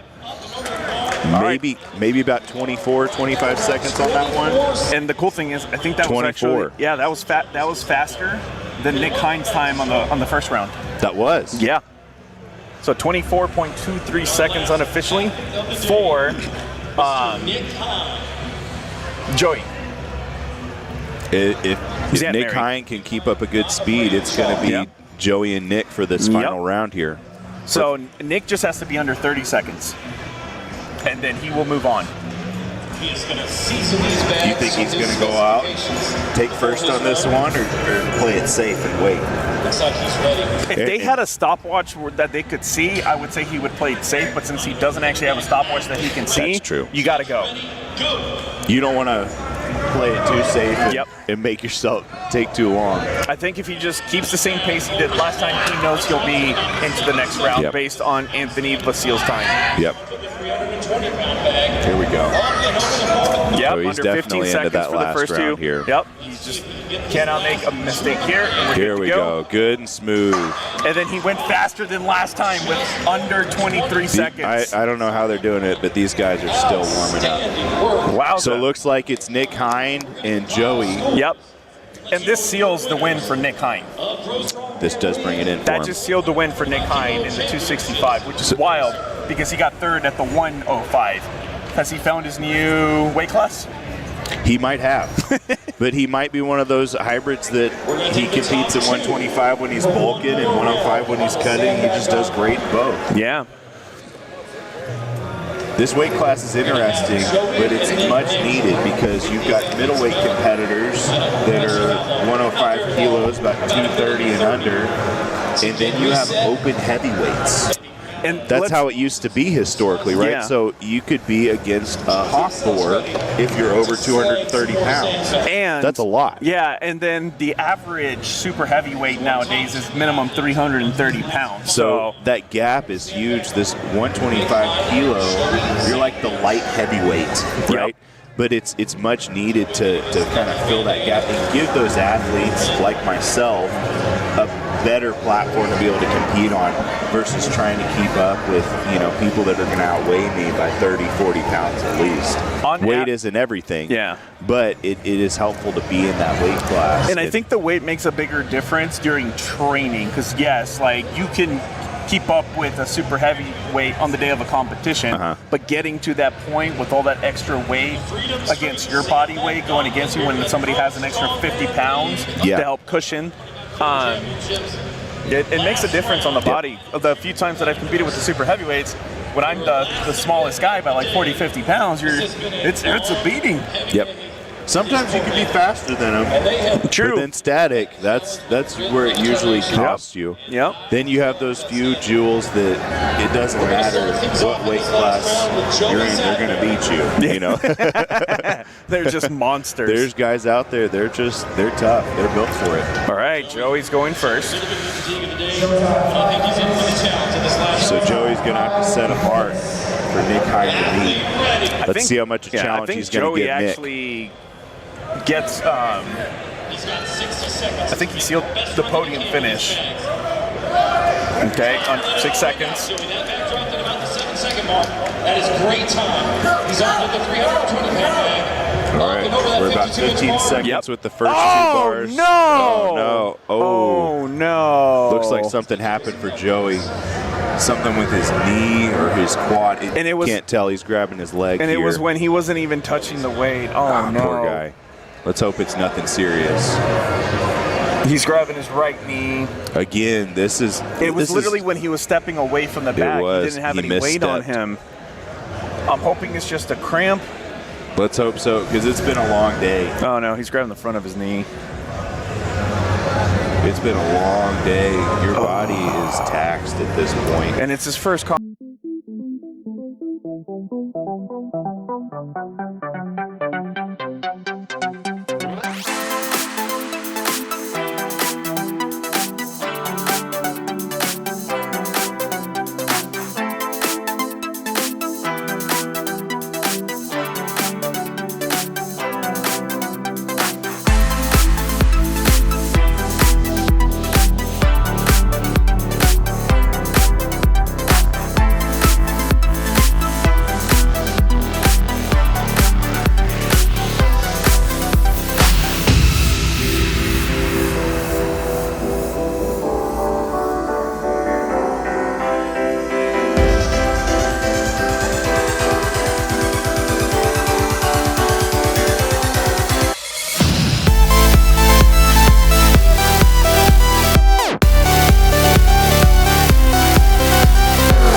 Looks like we're back on here. Nick Hines going to finish through on this final round here.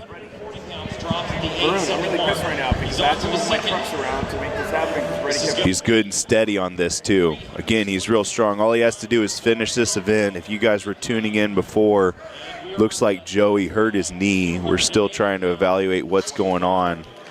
Nick Hine took the event win. Looks like he might be taking overall first place for this year's PSL 125 kilo championship, Pro Strongman League. That was the Freedom Street Sandbag Gauntlet here at Pro Strongman League. That is. So Nick Hine went ahead and knocked out the. He finished the final round. Yep. He got it done. Yep. He didn't have to because he could have just easily taken second place on that one, and because he had the victory sealed. Yep.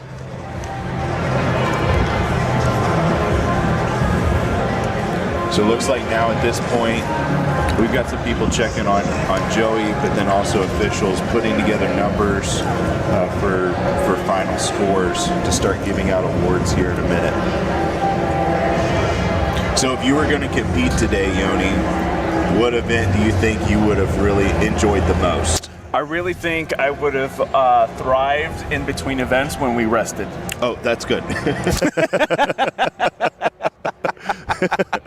We would do some killer warm-ups, you know? I would destroy it during the Just look warm-ups. real intense. You'd be in the corner smelling salt. Cracking pacing back jokes. and forth. You know, I'd keep the spirits high. Okay. You know? Okay. I would know where all the best snacks were. Okay, that's important. But That's very jokes important. aside, I actually really enjoyed the Sandbag event. That one looks really good. Mm-hmm. I think I would have liked the wheelbarrow and arm over arm. I would have hated the deadlift one. And then the log press, I would have been able to hit the 340, but I would have had no chance at the 380 where I'm at right now. Yeah, but yeah, sure. it would have been a fun challenge for sure. That deadlift still a skid steer. I'm stuck on it. That's what I want to do. I just want to go pick up the skid steer.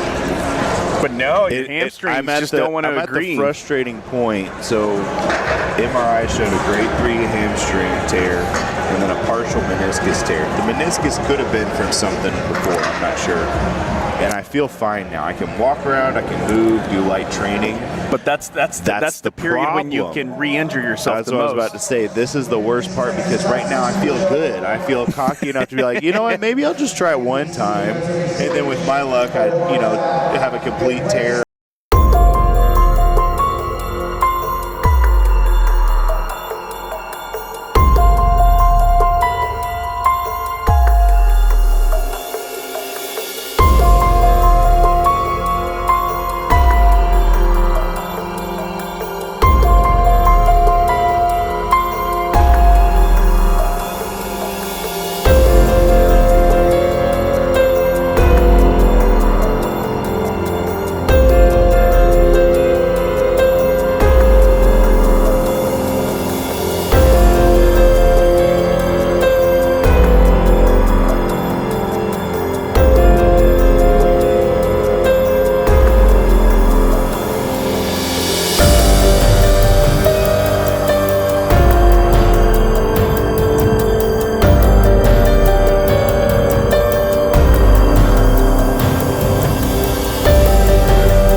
Through our struggles, there are opportunities.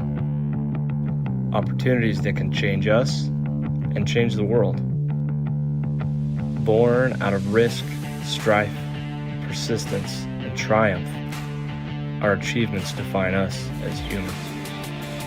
From the bottom, we can rise. Risen, we can dominate. We are strong. We are pioneer.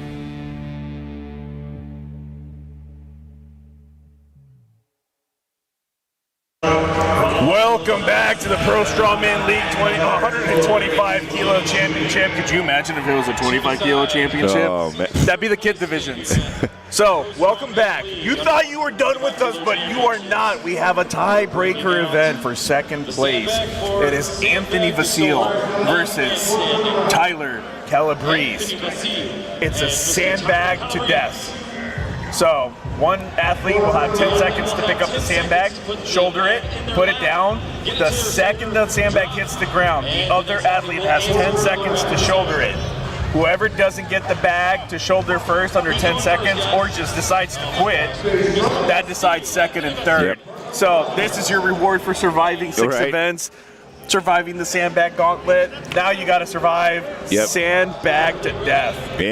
And note this is a 280-pound bag they're going to be shouldering here.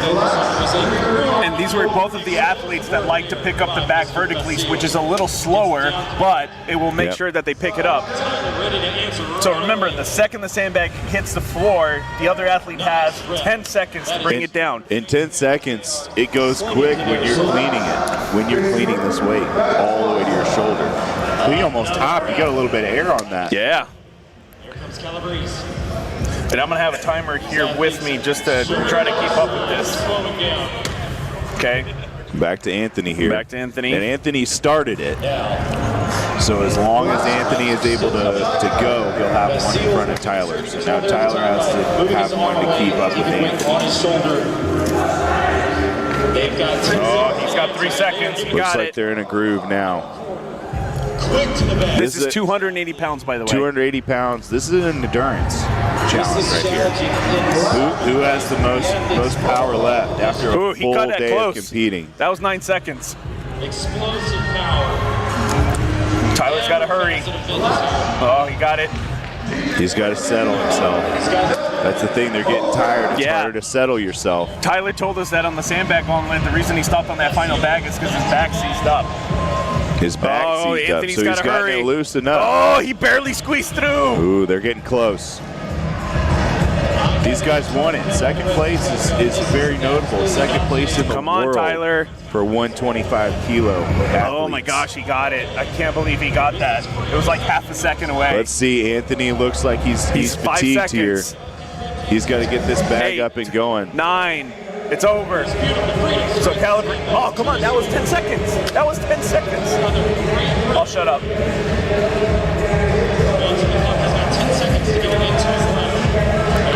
Maybe it's 10 seconds by the time they touch the bag. Oh, okay. That might make a little bit more. Yeah. It looks like it's 10 seconds. They probably have a little bit of time to go into it, maybe. Yeah, I think that you're right. The second they touch the bag. But they have to have a mark of like, hey, you have to start within 10 seconds and then you have 10 seconds. Something like that, I'm sure. How many reps is that so far? I'm not even counting, I think Yoni. that's 7. These guys are going, though.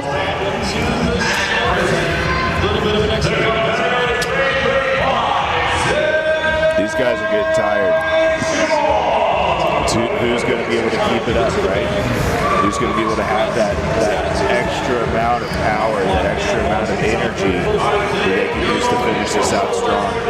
Yeah, so it looks like they're giving them the 10 seconds from when they start picking up the sandbag. Yep. Both fighting for silver here. Come on, Tyler. Yep, you got it. Tyler seems to be a little bit more patient on the sitting it on his lap and then making sure he has the energy to get up. Anthony's trying to just be explosive from the get-go. He's trying to just go quick, probably to just get it over with. The quicker he can do it, the longer he can rest in between. Yeah. Because then he can wait for Tyler a little bit more while Tyler's taking almost the full 10 seconds here, right? Come on, come on, come on. Man, he's already catching his breath. Oh, He's he getting barely ready. got it. Oh, my God. They're getting close. It's a testament to y'all who say strongmen don't do cardio. I encourage you to do this he almost as cardio. lost it behind him. He caught it, though. Tyler said, F this belt. Oh, and Anthony as well. He said, yeah, me too. Sometimes when you're tired and your back's locked up, you need to get that belt off. Tyler's definitely in that, hey guys, it's me again conversation. Wow, I'm shocked at how many reps we're going through right now. This is impressive. Again, a testament. These guys are conditioned well. They're able to keep going. This is 280 pounds that they're picking up and putting onto their shoulder of a bag. This isn't a barbell. This is a sandbag, right? A lot more difficult to grip, a lot more odd to handle. They're managing this weight very well. Over their body weight, multiple reps. 30, 40 pounds over their body weight, actually. There we go. How do they still have the energy? I don't know. They both look equally locked in, though. I can tell you that. I know Anthony ate a couple of Crustables right before this, according to Tyler. Yeah, you need something.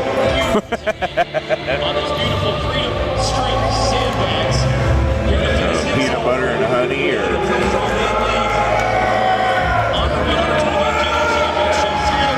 who knows? Some of these bigger guys will just have a burger or something, and they'll be good to go. Got it to the shoulder. So I think that 10-second thing might not be a thing. It's just until somebody can't do it?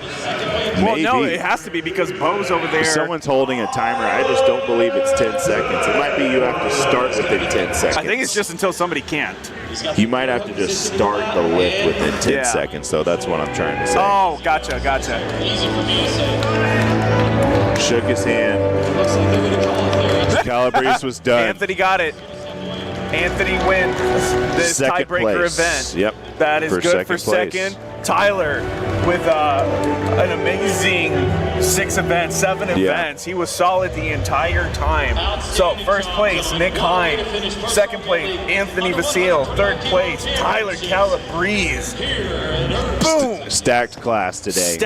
I feel sorry if they have to travel a lot. Oh my after goodness. This. They are going to. Let's pray for ice baths and a nice meal, right? And then, thoughts and prayers for Joey, because he did have to get on a wheelchair and get some ice. We don't know what the injury is, but it was towards his right knee. Yeah. Yep. Not sure exactly what it is, but hope he heals up quick and it's nothing too serious. I know he's got to be traveling back at some point soon. And traveling on an injury, especially on your leg, is not comfortable. Whether Especially you're cramped in a car or on an airplane, they don't make seats big enough for us. So it's not the best when you have to travel. Yeah, so real quick, while we are cleaning up and getting set up for the awards, I want to say a big thank you to all of our sponsors for all of our events. Big shout out to Battleup Productions who helped put this together and the Texas Pro. And we'll catch you in a few minutes after these commercials. Oh, stand by. All right, so these are the overall scoreboard. This is the overall scoreboard. 47 points, a 4-point lead for first place. Yeah, it was close at the beginning when it was 23 to 22 points, but slowly he kept doing enough to increase that gap. Yep, and almost every event he added another point between him and second place. Yep.